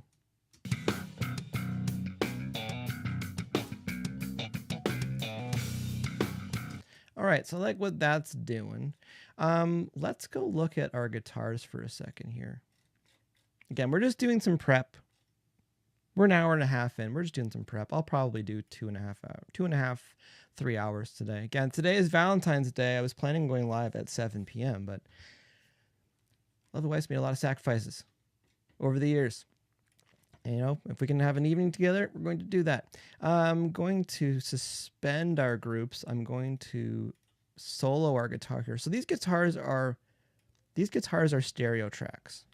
I'm curious if it actually is stereo or if it's like one guitar part split into two microphones or like a left and a right.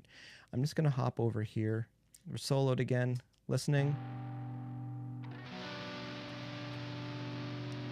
This could be two guitars, two performances. Okay, right there, that tells me this is two performances. Because that kind of slide squeaky thing, that's two. So there's two things we could do here. We could split this track into mono. So if we just right click or hold control and select it, we could split this into mono. And now we have two mono guitar tracks we're working with. Or what we could do is just work with this as like with the stereo track. Gemma says, gotta go. Have a nice day. Have a good day, Gemma. If you're stopping by, happy Valentine's Day. So that's one thing we could do. So let's go ahead and do that. Actually, let's not go ahead and do that. Let's have a little bit of a listen through here. So I'm going to delete those two tracks. It's going to say there's tracks on those tracks. Yes, delete. So we're good.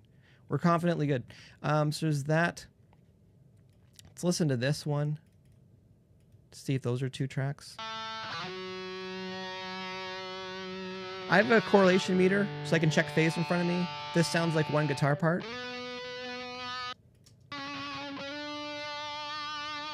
What is this? There's a little punch in there. And there's a little click in there too. Will you hear that in song? I don't know. But what I'm going to go ahead and do there right now. is actually that one. Let's have a look at it. People at home right now are yelling, doesn't matter, but I can hear that. If you want to make the waveforms larger, hold command option and then brackets close and open. I think what we're hearing is that right there. So we're like really zoomed in right now too. Like we're the amount of zoom going on right now. Most people don't need to deal with this at all, but I'm going to go ahead and I'm just going to grab, consider this a full revolution of the waveform here. I'm just going to copy that. So Command C, Command D to paste it. I'm going to just put a little fade on there to sew that up. It's too tight for that edit there. Another thing we can do, let's try this one.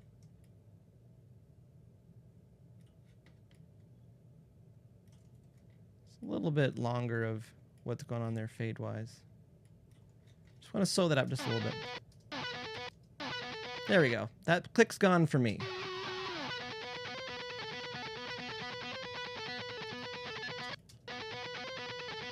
That's a duplicated edit in there.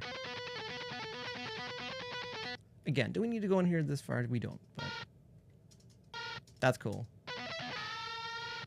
That's 2 guitars as well, but going into it isn't.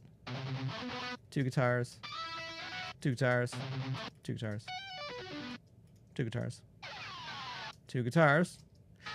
So this one I would keep stereo without having to go through the entire thing.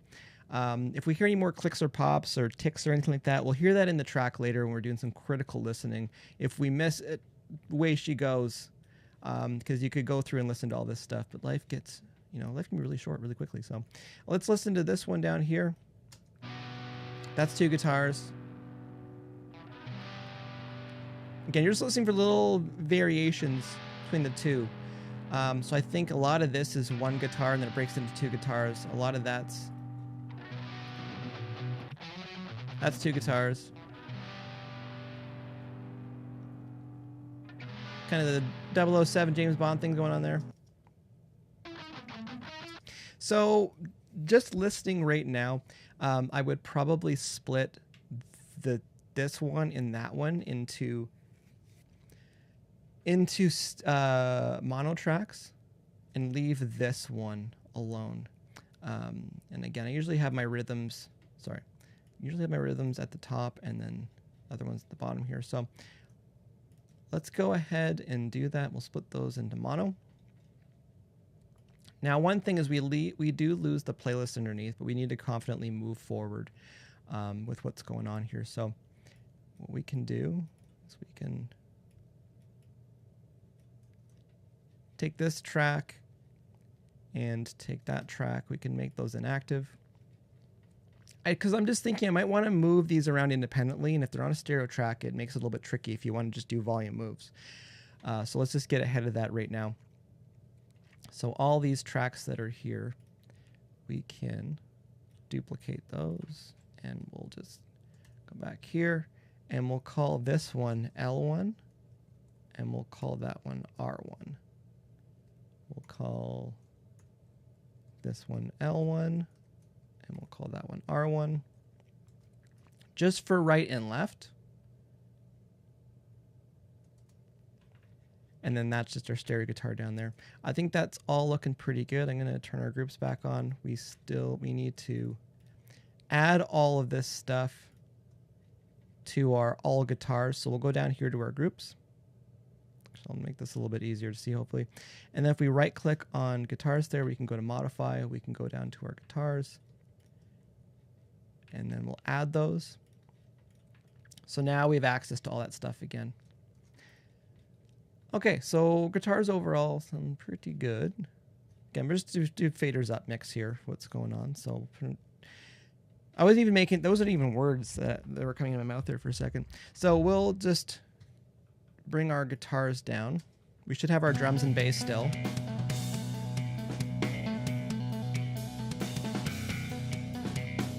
And we'll turn off all guitars. And we'll call this guitar 1. So now this is a group. You can see here guitar 1,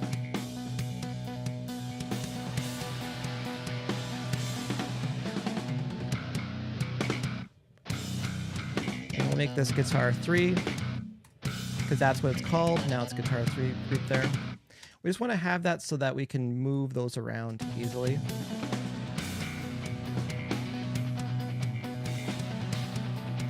And see, by having these split up, if we want to do any moves, it's a lot easier. Last thing I wanted to look at. So there's kind of guitar stuff over here.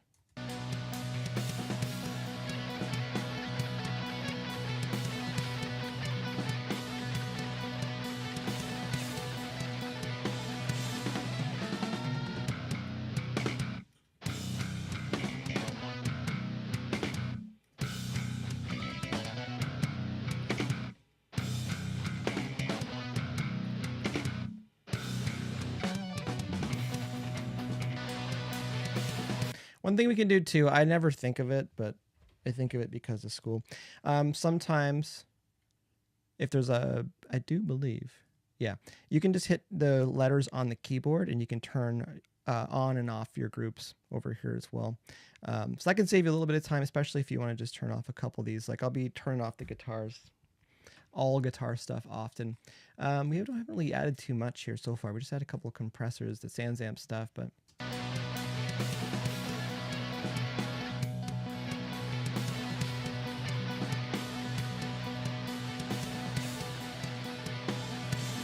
if you're wondering how I'm setting my levels, there's a bunch of different ways to think of it, but I always think of it, can I still hear my drums? When I bring stuff up, do I feel like I'm drumming at my drums? Because often your vocals are out front, your kick and snare are out front, everything else is kind of the rest of the sandwich in between those two slices of bread. So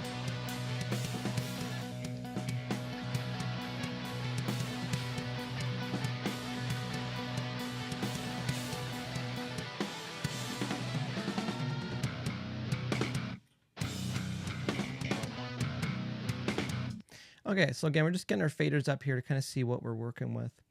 A couple other things that I like to do just for my own sanity here. There's these big gaps that are here where there's kind of just this space here. We don't need to do this, but I like to just trim that stuff. So one of the things we can do is just use strip silence. So Command U. Again, sometimes I forget the actual hotkeys for stuff. Clip start pad. I've had the question, where should you set that? I just eyeball it. It just makes it a little bit easier to trim some of this stuff. And then strip gets rid of everything on either side there. That should be good. But down here, there's a few spots here for sure. So it just speeds up the process just a tiny bit. I like to just see where things are actually happening. But I know we have to do that with the vocals as well up there. Again, this is all still the prep for the cooking, all the things that we do. You get all the ingredients in little bowls and all sorted so we can get that picture for Instagram. Let's just listen to this guitar. I'll turn off tab transient so this goes to the end of the clip. And again, there's some stuff here. We might be able to just use strip silence on that as well. Nope, it's not grabbing it. That's fine. Okay, so we can manually just go in there and clean that stuff up. It's probably empty anyways, but again, this is all just personal preference for things.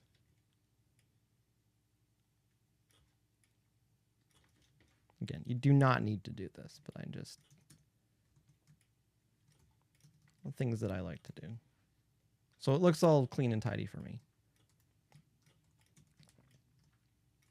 And again, I can just hit tab to go to the end of the clip and then hold shift and that'll help highlight things.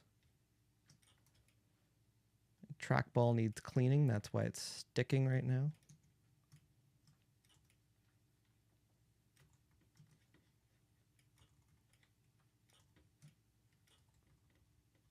All right, looks pretty good. And there's a little blob over here. Again, this is the stereo track. I'm just going to leave it because there's spots where it jumps in and out of stereo, in and out of two unique guitar performances. So we'll just do this.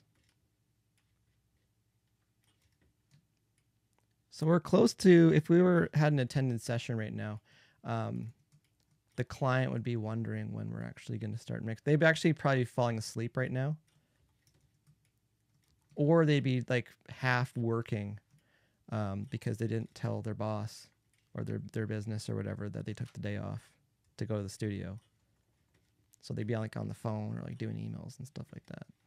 And try to convince them they don't need to attend this. Like they can show up later when it's kind of together. But you know, everyone's got the experience that they're after, and you can't deny that the bands or artists that experience that they want. They want to sit through this fun stuff. A little bit of a fade out there.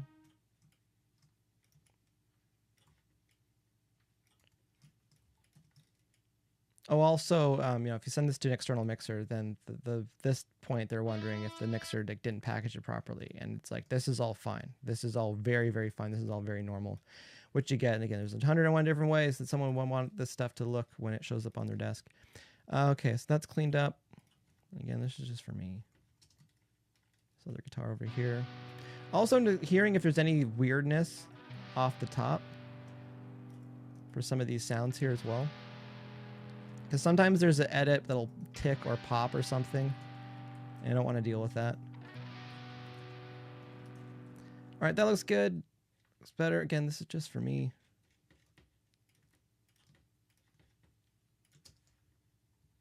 There's a little, yeah, it drags in a little bit. That's a hard edit.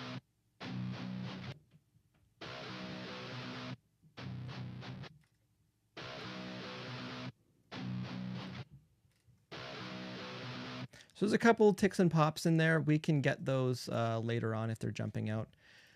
Not going to worry about those. Okay. As part of the moment of truth, we're now getting up in here to the vocals. Listen to what they sound like. So I'm going to solo all this stuff and mute all this stuff, which doesn't sound like it makes a whole lot of sense, but just hang in there. Let's listen to our lead vocal here and turn on or suspend our groups. So this is just our lead vocal.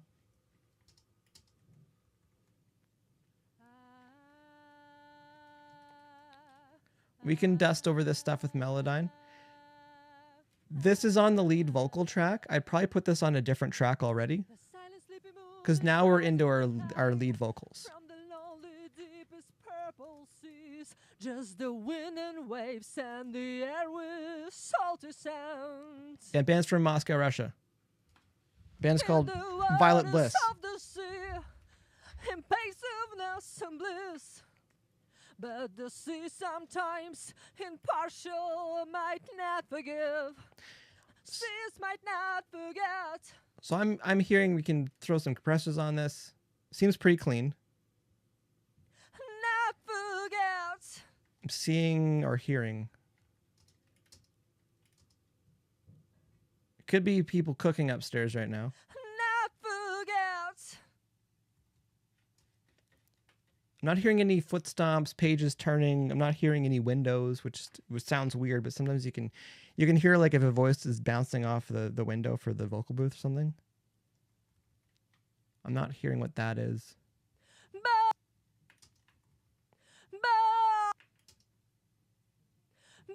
It's a little bit of a mouth opening sound there, which sounds obvious, but sometimes that mouth opening sound sounds like a pop or a tick. They rode away, lonely for eternity. Body strong, mind and no face of porcelain. Gentle grip, deadly charm, your certain fate. Okay, that sounds pretty good.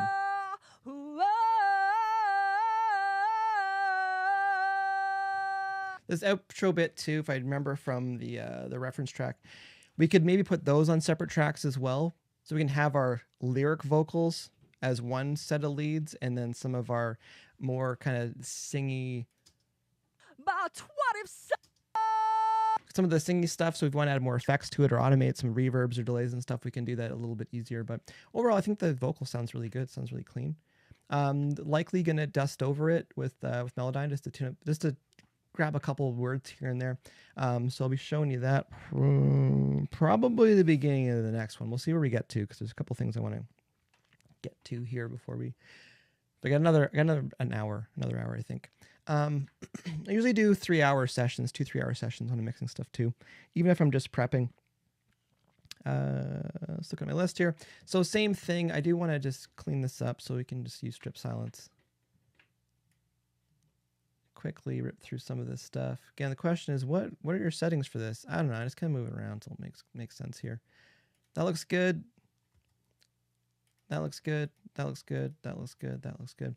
This just, it makes it easier for me to look at this and not get anxious.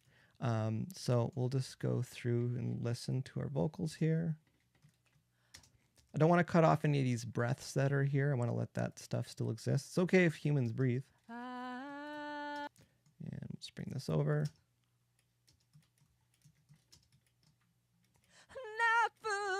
Any of those louder breaths that are there, we might be able to just use clip gain later on if it's jumping out at us in the track. And again, this is all non-destructive editing, so if we need to change anything, it's really quick to do it.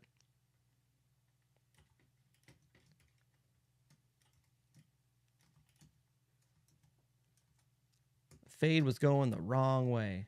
I have a habit of doing that sometimes where I'll go to fade something out. Instead, I fade like the entire thing in. And then that's a good one there. That sound of, again, the face. The face makes noise.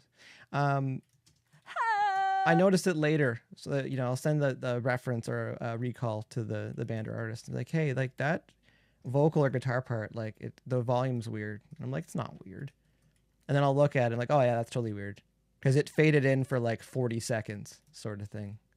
Okay, so we've got all, whoa, we're in the middle of, we're just leaving the Milky Way galaxy there. One of the things too, when you hit Option A, it shows everything that's in view. But one of the things I like to do as well, figure out where this actually ends. This just fades out nicely there. So what we can do is just kind of go over, bar over here, and then we'll just type in end. I'll put a capital on the E just so.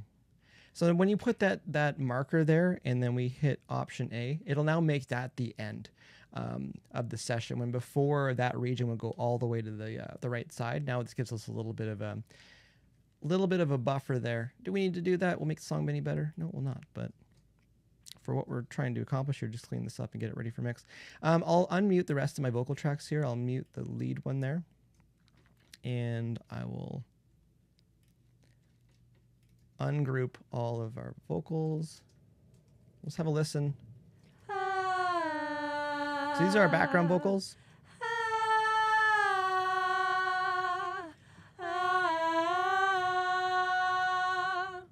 So it tightens it up a little bit. I don't worry about the breaths as much on our background vocals, reason being our lead vocals, if they're breathing, the whole rest of everybody else doesn't need to have all that breath in there with it. Gentle grip down. So same thing in here. We can probably get rid of that already. Gentle grip that. This primal one. That's an edit in there. We need to hear the backing vocals. We don't need to hear the breaths in there. Some of that personality.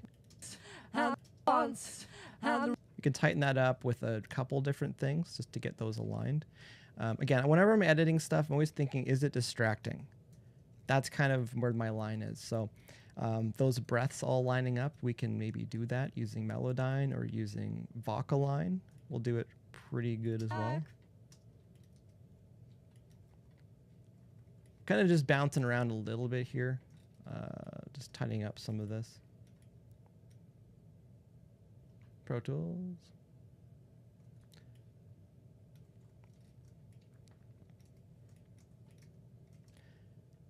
What's going on here?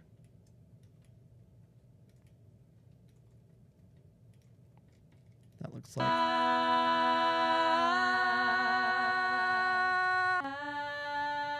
Okay, some clicky poppy stuff going on in there. I'm just gonna go ahead and go to, I have a hotkey for this. We'll just hit render on that. That got rid of the clicks that were there. We'll just roll with that. some dark arts magic that goes on with the isotope restorative tools. That's just a quick and easy way to do that, because just there was a fade out, a little tiny fade that was missing there to keep those ticks and pops from happening.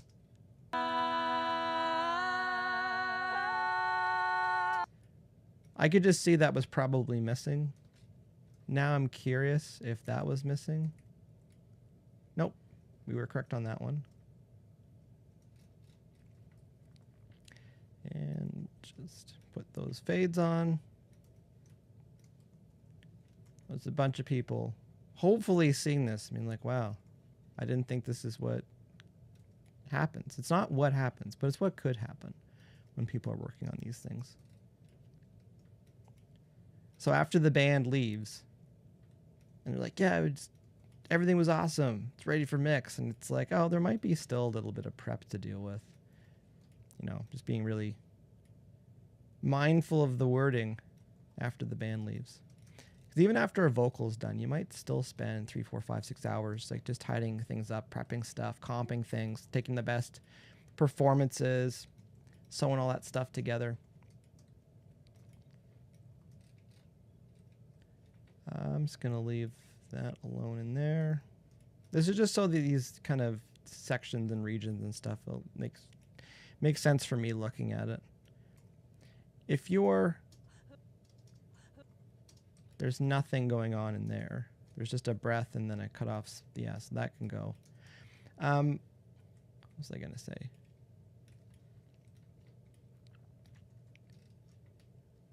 We could be doing all this stuff as we're mixing. Again, there's a little bit of a... But sometimes we're searching around for these things, and we're constantly needing to go back and figure out some of these regions if we don't just go and do this stuff now. So also just for me, just visually, I like being able to see that stuff. Because this just makes it make more sense where these kind of chunks are for things. So I think that sounds pretty, well, you know, it sounds pretty good. I think it looks pretty good. We got our tempo changed in there. I'm going to listen through again. I'm going to drop some markers in just to kind of get a feel of the arrangement here. I don't know the sections of the song, but I'm just going to kind of go through as like A, B, C, D for sections of the song right now, and also just have a listen through with our faders up mix and just kind of make a couple adjustments. But then I do want to kind of look at the guitars after this, and then look at the drums again after this, and that should probably take us closer to 2.5 hours of listening to the song today. So all right, be right back.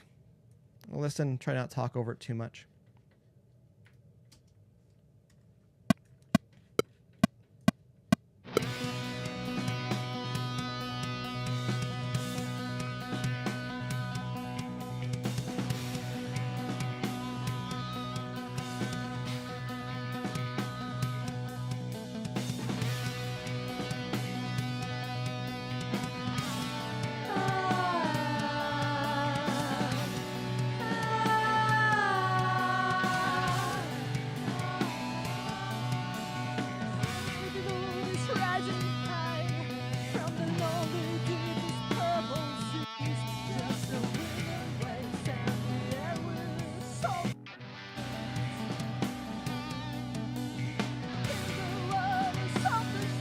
Okay, now I can do this.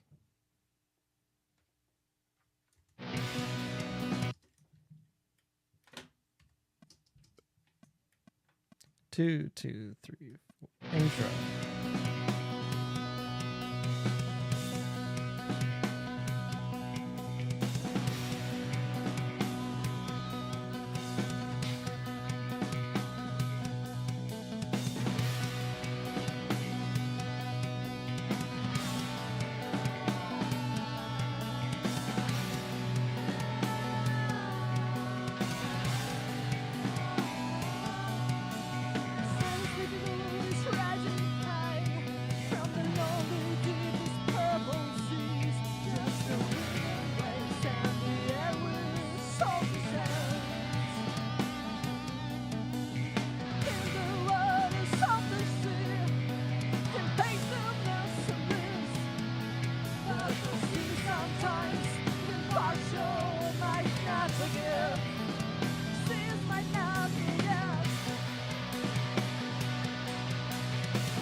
my chest, my voiceless, my calling. There is soul in you that wins.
Just when oblivion, your deadly memories can charm.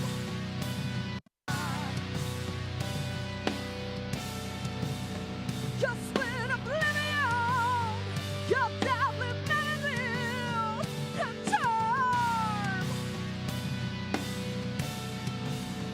No other world exists, no doubt the stinger like the simple thirst. Your will, your will, your will, that's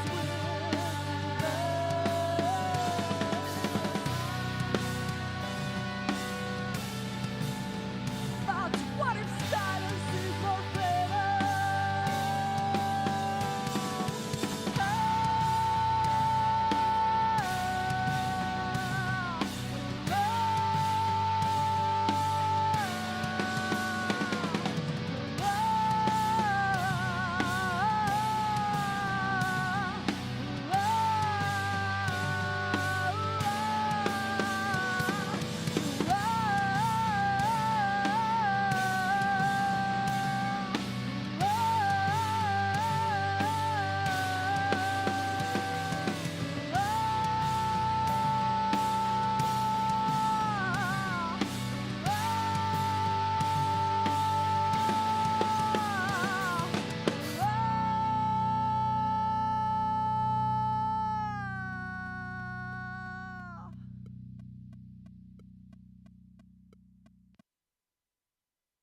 Okay, so the first half of the song, I feel like I have a handle on. The back half, so you can see the naming of stuff, the markers, it turns into a little bit of word soup over here with what's going on. But I just needed markers just kind of know where we are with the song.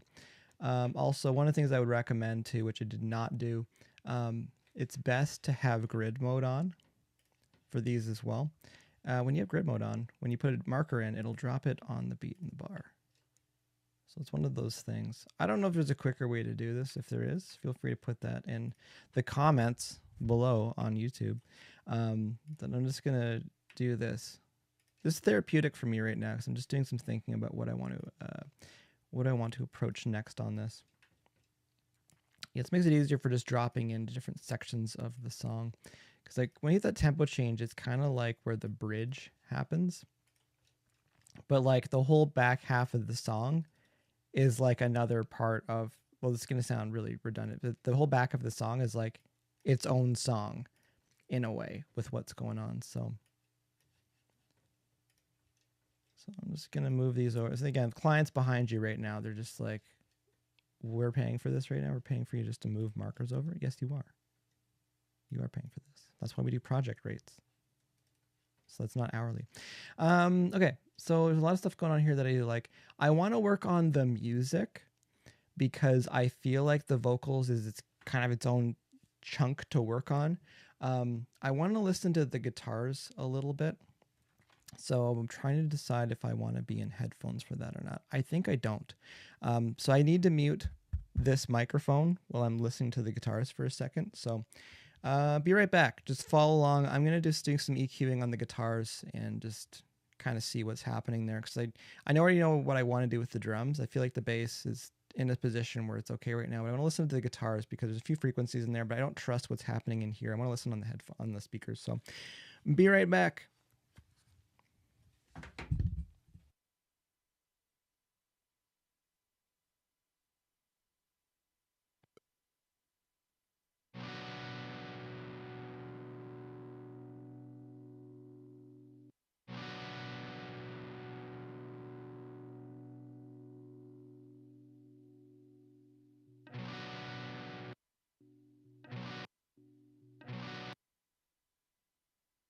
There's a little edit there.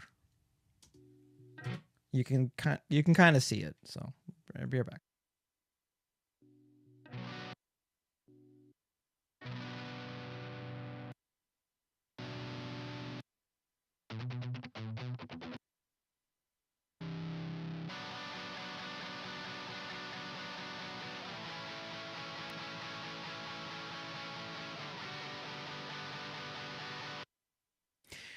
Warning, watch your ears because I'm going to be doing some panning around for some not super ear friendly frequencies.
So what I was doing there, I'm not just gonna leave my headphones off for a second.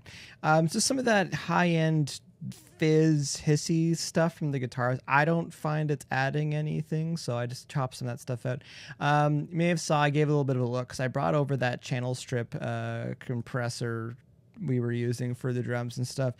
Why not? I'm not going to lose sleep over it. Just drag it over and see how it sounds. I've got a couple of. I usually use this LA3A for guitars just to kind of pull them back a little bit. And sometimes I put a limiter on there as well. But for where we're at right now, I just want to reel in some of those frequencies on the guitars. So, again, just try stuff. Sounds good? Roll with it. Be right back.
Okay, I'm fairly certain I forgot to mute my microphone when I was doing that last little bit of EQ stuff. So, away she goes.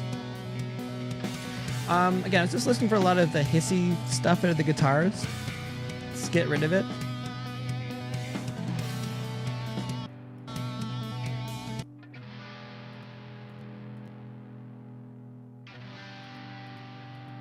We can always add it back in.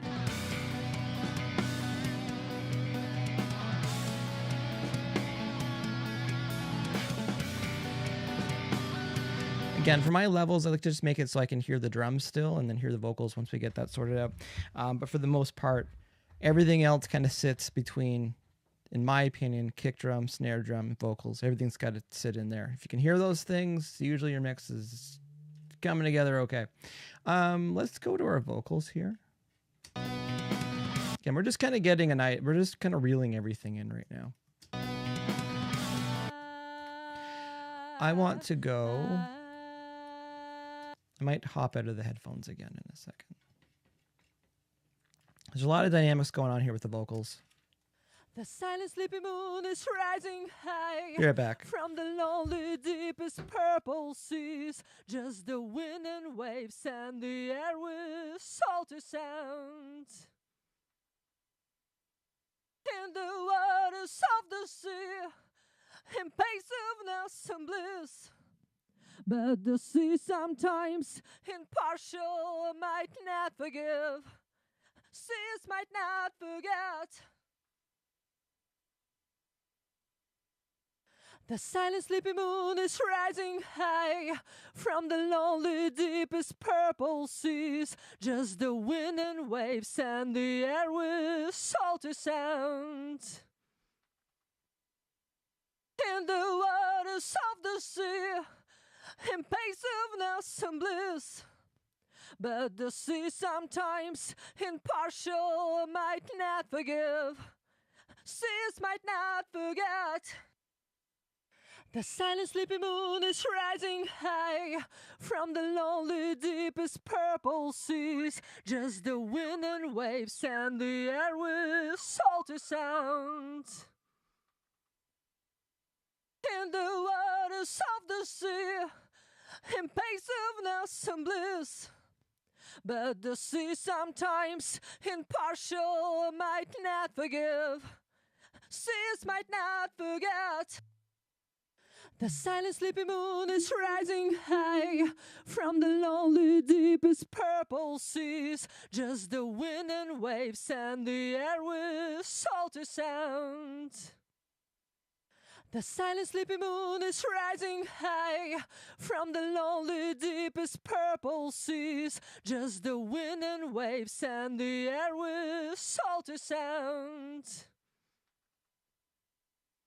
In the waters of the sea, in passiveness and bliss. The silent sleepy moon is rising high from the lonely deepest purple seas. Just the wind and waves and the air with salty sound. In the waters of the sea, in passiveness and bliss. But the sea sometimes impartial might not forgive. Seas might not forget. The silent sleepy moon is rising high from the lonely deepest purple seas. Just the wind and waves and the air with salty sound. In the waters of the sea, in passiveness and bliss. But the sea sometimes impartial. Seas might not forget. The silent sleepy moon is rising high from the lonely deepest purple seas. Just the wind and waves and the air with salty sounds. Okay. In the waters of the sea. There's lots of things we can do to address these vocals. I just quickly kind of chop something together with the EQs here. What I was thinking, what I was thinking, because there's modify. I just want this to be edit. That should fix it. Because if you don't do that, sometimes if you make one move, it moves it across. And I'd rather just drag stuff across in case I want my background vocals to have a slightly different EQ than the other ones. But it's quickly got a little bit of the low frequency mud I thought was there. Because again, if you want to brighten something up, sometimes it's best to get rid of some of the mud if you want to brighten it instead of just, again, additive versus subtractive EQ. I'm a subtractive EQ. I like to just chop things and cut things, and I think that works better for me. Some people like to add the things that they want. I'm of the thought, with the analogies and cooking, getting slightly hungry now, if we're making a stew or a soup and we've got some moldy tomatoes or some less than desirable carrots or potatoes or something like that, instead of just, adding more of the potatoes that look good, just cut the potato parts that look bad and don't put them into the soup to begin with. So that's why I do a lot of that, because I can always add more stuff in after like I can always add this little notch. I can always add that 166 hertz back in after if you want. And then over here it's notched a couple 1.1K to 2.9K. So 1K and 3K, just notch those a little bit. I can always add stuff back in later. And again, I've got better ways of, not again, because I haven't seen it yet, but I got better EQs to add a little bit of that brightness on top. Pultec is fantastic for it. And because we've got all this routed through our kind of mix bus over here for our vocals, we can add it right on there just to brighten overall vocals up after. Use the CLA 1176 with the blue stripe setting on there. I find there's an EQ difference between the two. So I wonder what it sounds like in headphones. The silent sleepy moon is rising high from the lonely deepest purple seas. It's weird. I like the blue stripe better, but the blackface thing sounds pretty good in headphones. So I don't know what I'm doing. But again, we might make different moves with this later, but where we're at right now, I just wanted to kind of block something together so I can hear it. So when we get to prepping the vocal, we know what we're working with. So I think that sounds okay. Oh, and I usually throw especially with rock stuff, I usually throw a limiter on the vocals at the end just to kind of bring it together. I haven't used Maxim as I usually use L1 or something, but just I'm here, you're here. I thought we'd just try that. So I think that sounds okay, but usually a little bit more aggressive right here with the vocal, but we're just blocking stuff in right now. The silent sleepy moon is rising high from the lonely deep purple seas. Just the wind and waves and the air with salty sound. Our main mix bus compressor is still under control. Very little movement happening here. Question I get asked sometimes is like, how much gain reduction? Usually like minus 3 dB gain reduction. That's pretty normal. -6 is pretty heavy handed. Anything past that, we usually maybe use 2 compressors for it. But I usually don't hit my mix bus that hard, especially in the stages. When I do rebalancing later, I'll probably get a little bit more compression out of it. But for what we're doing right now, I think it sounds okay. The silent sleepy moon is rising high. Sleepy moon is rising high. Just gonna pan those for fun. Is rising high from the lonely deepest purple seas.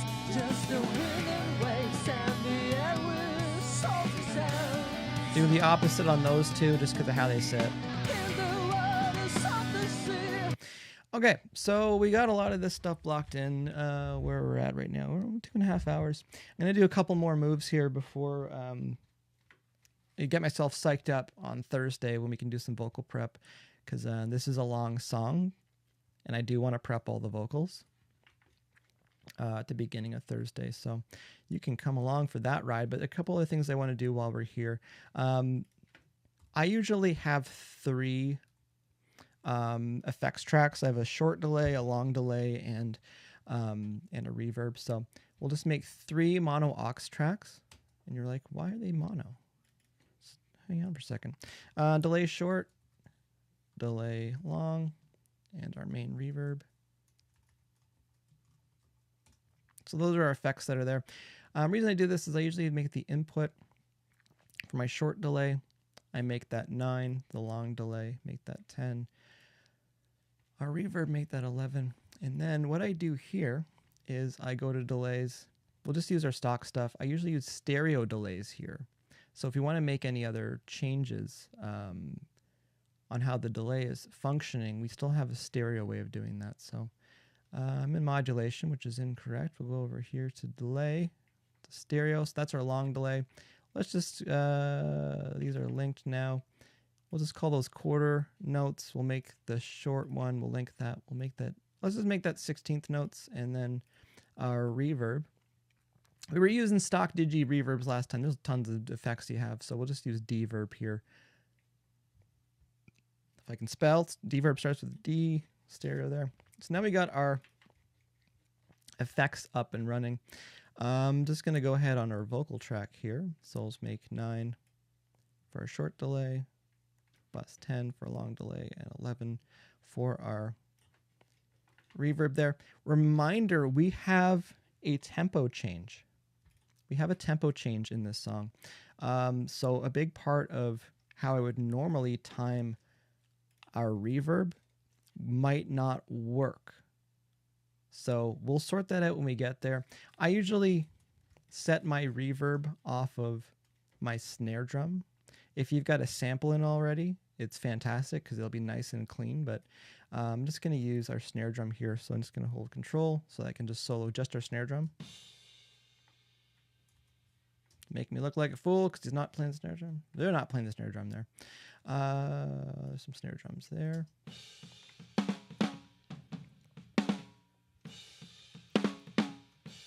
Now, we're not hearing our reverb. We're seeing it being sent over here.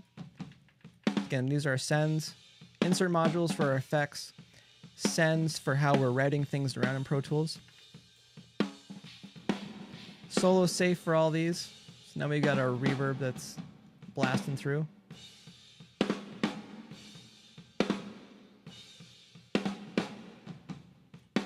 It's pretty in time with the song to me. Let's go somewhere earlier.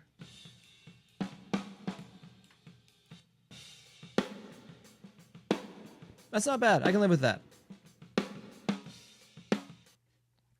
Okay, so we've got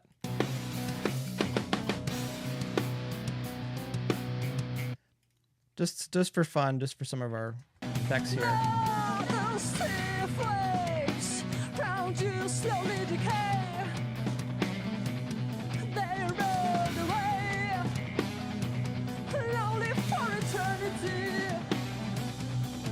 That's with the delay.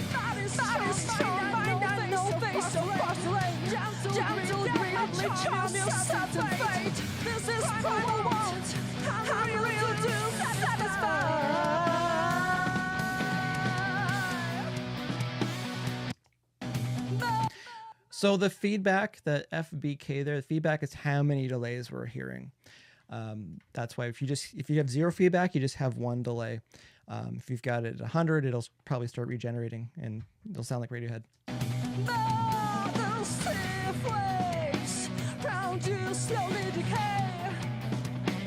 Dotted quarter sounds good.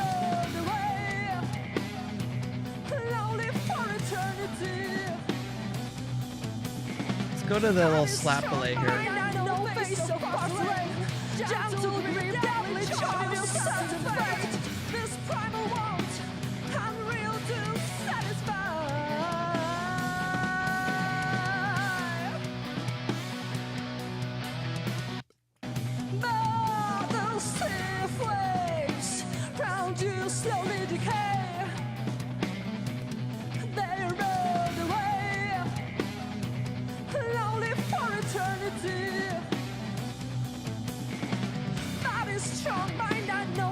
Of porcelain, gentle grip, deadly charm, your certain fate. This primal want, unreal to satisfy.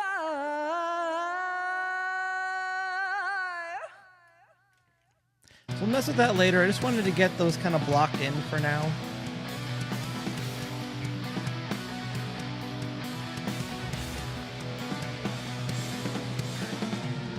Tangled up in my headphones.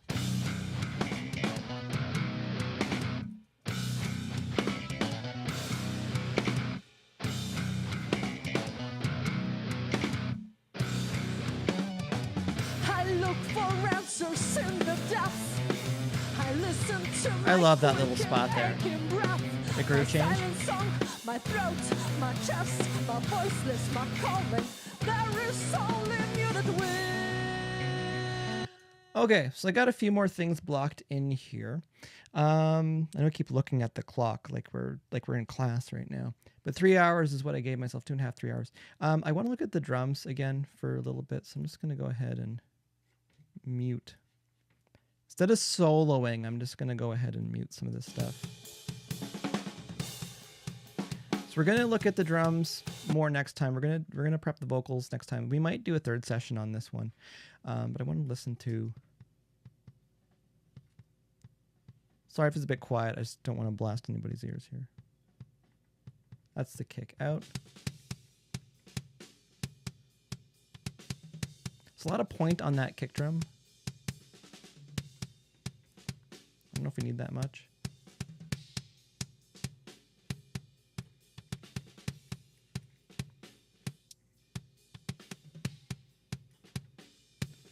There's a little bit of, again, some of the stuff I probably look at outside of headphones. It's a little basketball sound that's in there. Just get rid of that.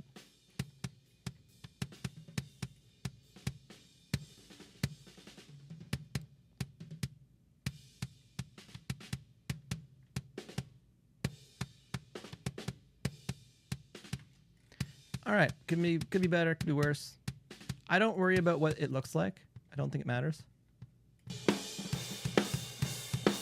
So there's some of the roominess. I want to try to address that.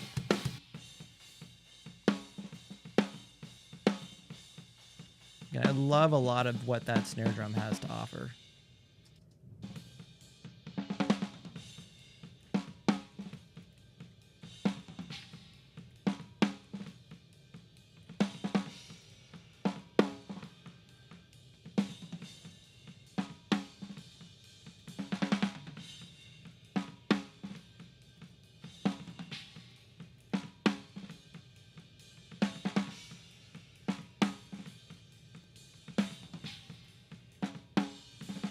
And normally I wouldn't do this in headphones, but we're living dangerously today. It's the snare bottom. There's some fun stuff there as well. Our toms, we'll look at those in a second. Okay, our overheads. There's some boxiness in there. Let's see if we can clean that up a little bit.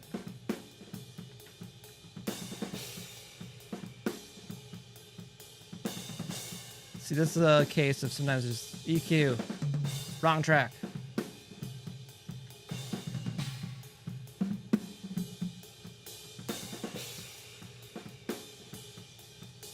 There's some stuff in there.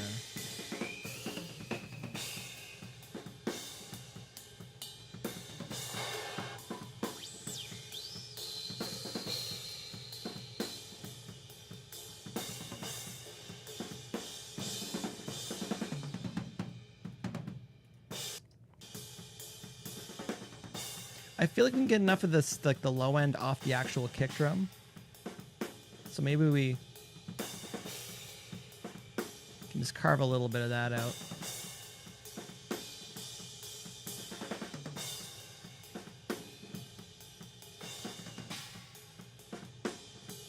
Dangerous maneuver, using a low pass on your overheads. There's just some like high frequency kind of hiss sound.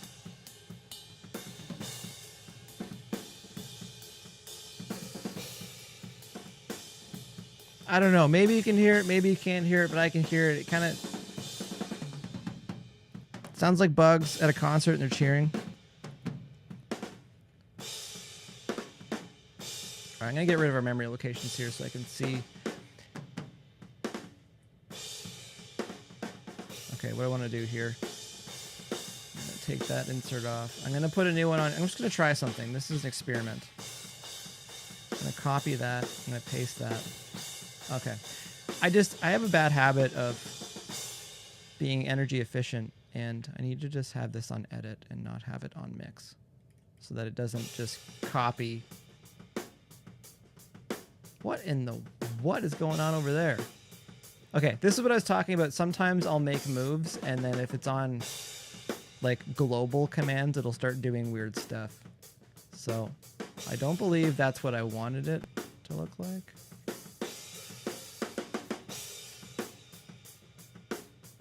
Okay, I gotta look at this for 1 second here.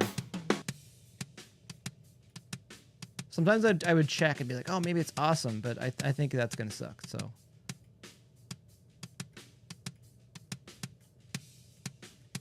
Oh, I'm on the wrong EQ again. I hate when I do that.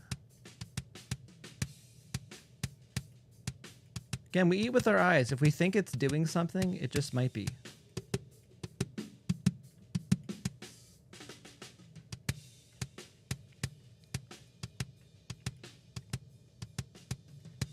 Maybe that saved the day, though. Maybe there's something. The mix gods were like, yeah, go ahead and do that. It's going to sound better.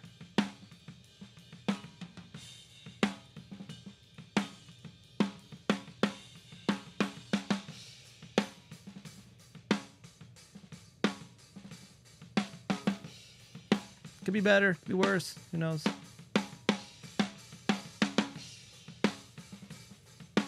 Again, mixing in headphones, not my usual thing.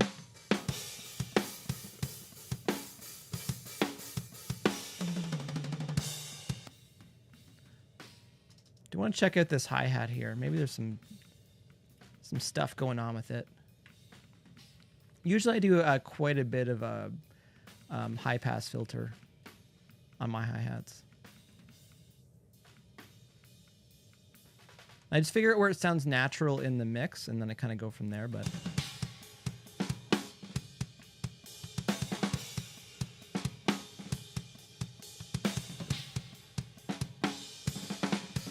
Okay, I wanted to listen over here, too.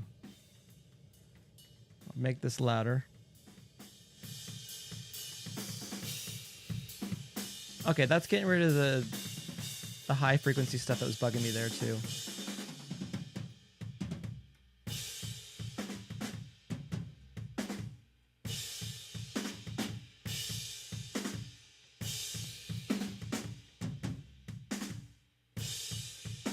So there's a lot of kind of room and stuff that's going on there.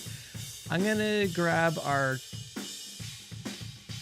compressor there again. Liking that. Liking that a lot.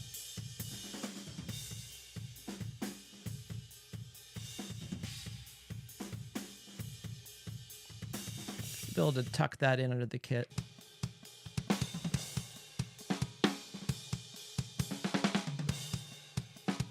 Bring that one over too.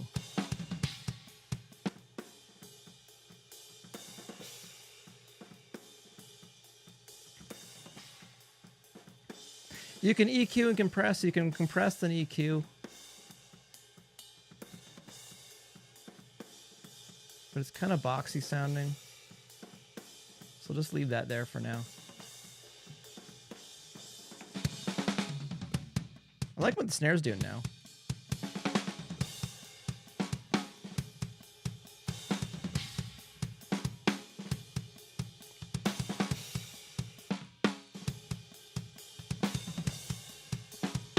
I'm gonna mute our toms because maybe there's some mud in the toms. Actually, let's do the opposite. Let's solo our toms. Again, I'll probably end up sound replacing these or augmenting. I'm just curious to hear what's happening in there. Because there's that kind of non-stop resonant ringing that's there. Let's just have a listen through. Because I do like the sound of them. That sound in there.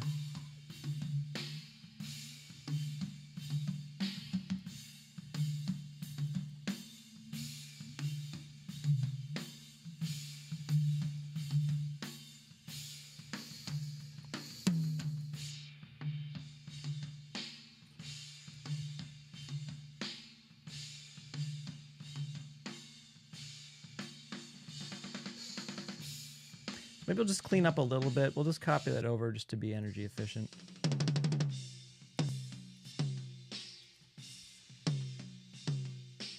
Make sure we're on the right EQ.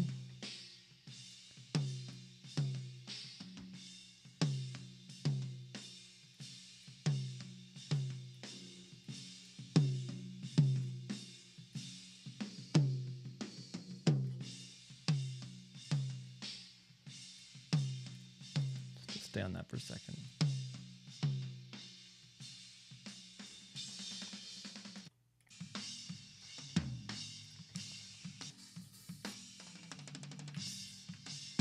There's something screaming up there too.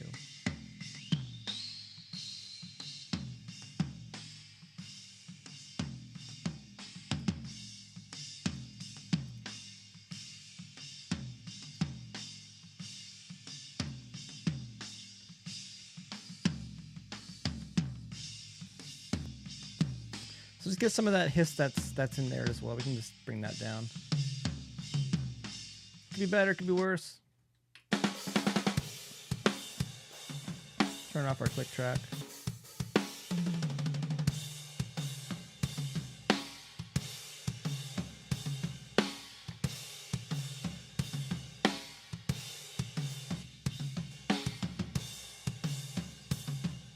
There's a couple other frequencies in there. I'm going to see if I can scrape away at them.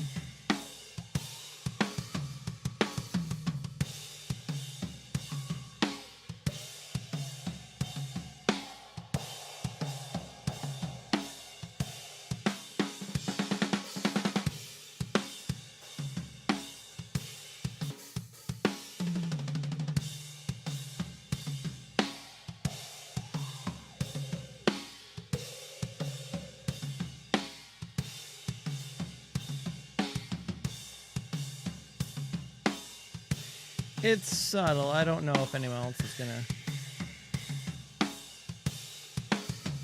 hear the stuff that I'm hearing.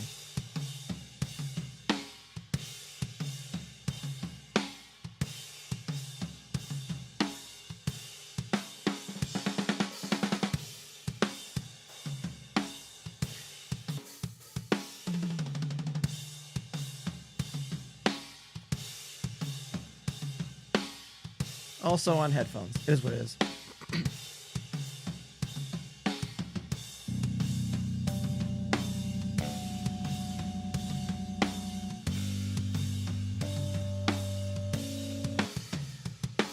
All right, be right back. 1 second. I want to check something in the speakers.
Okay. I can't remember if I muted my microphone or not. Teachable moment. I forgot about this part here. This kick drum. Again, phase alignment, not phase alignment, but just what's going on with phase here. That kick drum, this kick drum out and this kick drum in, one of them should be in charge of whether the microphone or the speaker is pushing out or pulling back in. I feel like looking at all of this stuff, we should switch the phase on our kick out. Just looking at the way our waveforms are here. Also, we could time align it. I don't agree with that totally when people do that. I want to look at our snare drum as well, because it really thinned out, and there's a couple things we can do, but our snare drum, looking at this here, we could probably flip the phase on the kick out and the snare bottom. So how I'm going to go about doing that, our kick out, I'm just going to put an EQ1 on here because there's a little phase flip there. So I'll use that, and then I'll also drag that over to the snare bottom. We'll see if that sounds better, sounds worse. I'm going to hop out of the headphones for 2 more minutes here. I've got 9 minutes and 40 seconds left until I got to cut myself off here, so be right back.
Okay.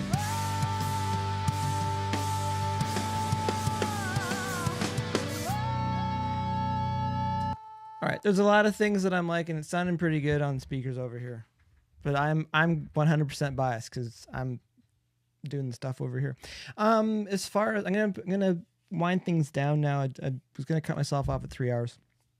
So I do believe people have work meetings and Zoom calls and stuff like that on the upper level. So probably, as much as everyone loves metal, probably don't need metal in the background rumbling the floor. I'm loving the bass so much on this track. It's so much fun when it starts to kind of get reeled in a little bit. You may notice I've been pulling that dynamic processor, that channel strip compressor you've been using, just kind of pulling that around. Again, just don't overthink these things. At least I don't think you need to overthink these things. Also, there's no set rules. Again, I'm here to show you what you could do, not what you should do. I was trying to think of some other moves that I made there. I was messing around with the snare drum a little bit more because it's sounding a little bit poppy to me now. I'm missing a little bit of the meat from the snare, so maybe that's something we can get when we use a trigger or something to bring that in. Same with the kick. I'm missing a couple elements from it, but overall, I think it's sounding decent on the speakers. I haven't done anything on our main mix bus. We've got our little kind of traffic cop compressor on here, just 4:1 ratio, so it's really light what's going on over that. And I have done nothing EQ wise on my mix bus as well, so I generally do that as well later on. But things that I want to touch on next time, so on Thursday morning 12 p.m. Eastern Standard Time, I want to look at the vocals, so we'll prep those vocals, which includes some tuning and timing, and then we'll lay in some of those samples for kick and snare and toms to bring those out a little bit. But overall, I think it's coming together pretty good. And again, if you've been keeping track today, we spent probably 2 hours doing some prep and just getting a handle on things. And I'm going to go ahead and just call this mix prep 3. We spent about 2 hours just getting a handle on things. And then after that, it's just been rebalancing. So I might still pull everything down after. See, I've got this EQ bypassed right now for whatever reason. I might rebalance things once we kind of get our sounds together, but we EQ'd our guitars, we got our bass tone, our bass amp tone that we were working with. We did some EQ on the drums, but I have a game plan for next time so I can give my ears a rest, come back and listen to it and decide, oh, does this sound good or does this sound like trash? Because that's a big thing when you're, in my opinion, when you're mixing. It's take those breaks to sit and mix for 8 or 10 hours straight. I can't do that. I need to take breaks. I got to get outside a little bit. So I'm liking this track though so much. It's fun. Again, I went through quite a bit on the Cambridge Music technology site. Again, fantastic resource down below if you're watching the replay on YouTube. The link will be down there as well. I'm gonna get going. Again, the band we've been working with today, Violent Bliss. The song is called Voiceless Siren. I'll be back here on Thursday. Just gonna switch this over because we can. I'm gonna use the technology. Use the technology because we can. I want to thank everyone for stopping by today.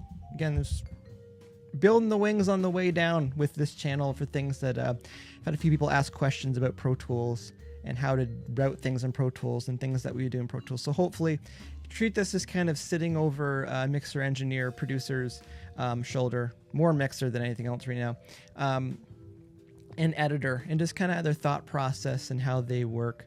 Again, we should actually, give me a second here. One thing we should do, save session copy in all audio files. Again, it's 44.1 16-bit. And we'll go here. We'll go to our temp backup. And we will put that in there. Now that's backing up, doing proper backups there. Lots of different ways to do it. That's the way that I do it. That way you got a full backup. It's got to be on 2 different drives at least. Or it doesn't exist in all in digital. Yeah, again, just hopefully you're sitting over someone's shoulder and how they work and their thought process. And again, there's 101 different ways you can approach music to make it sound good. This is just one approach right here. Once again, my name is Mike Langford. This has been Let's Mix Live. And I will see you, hopefully, on Thursday. Happy Valentine's Day again, everybody. Be kind out there. Flowers and chocolates goes a long way. Talk to you later.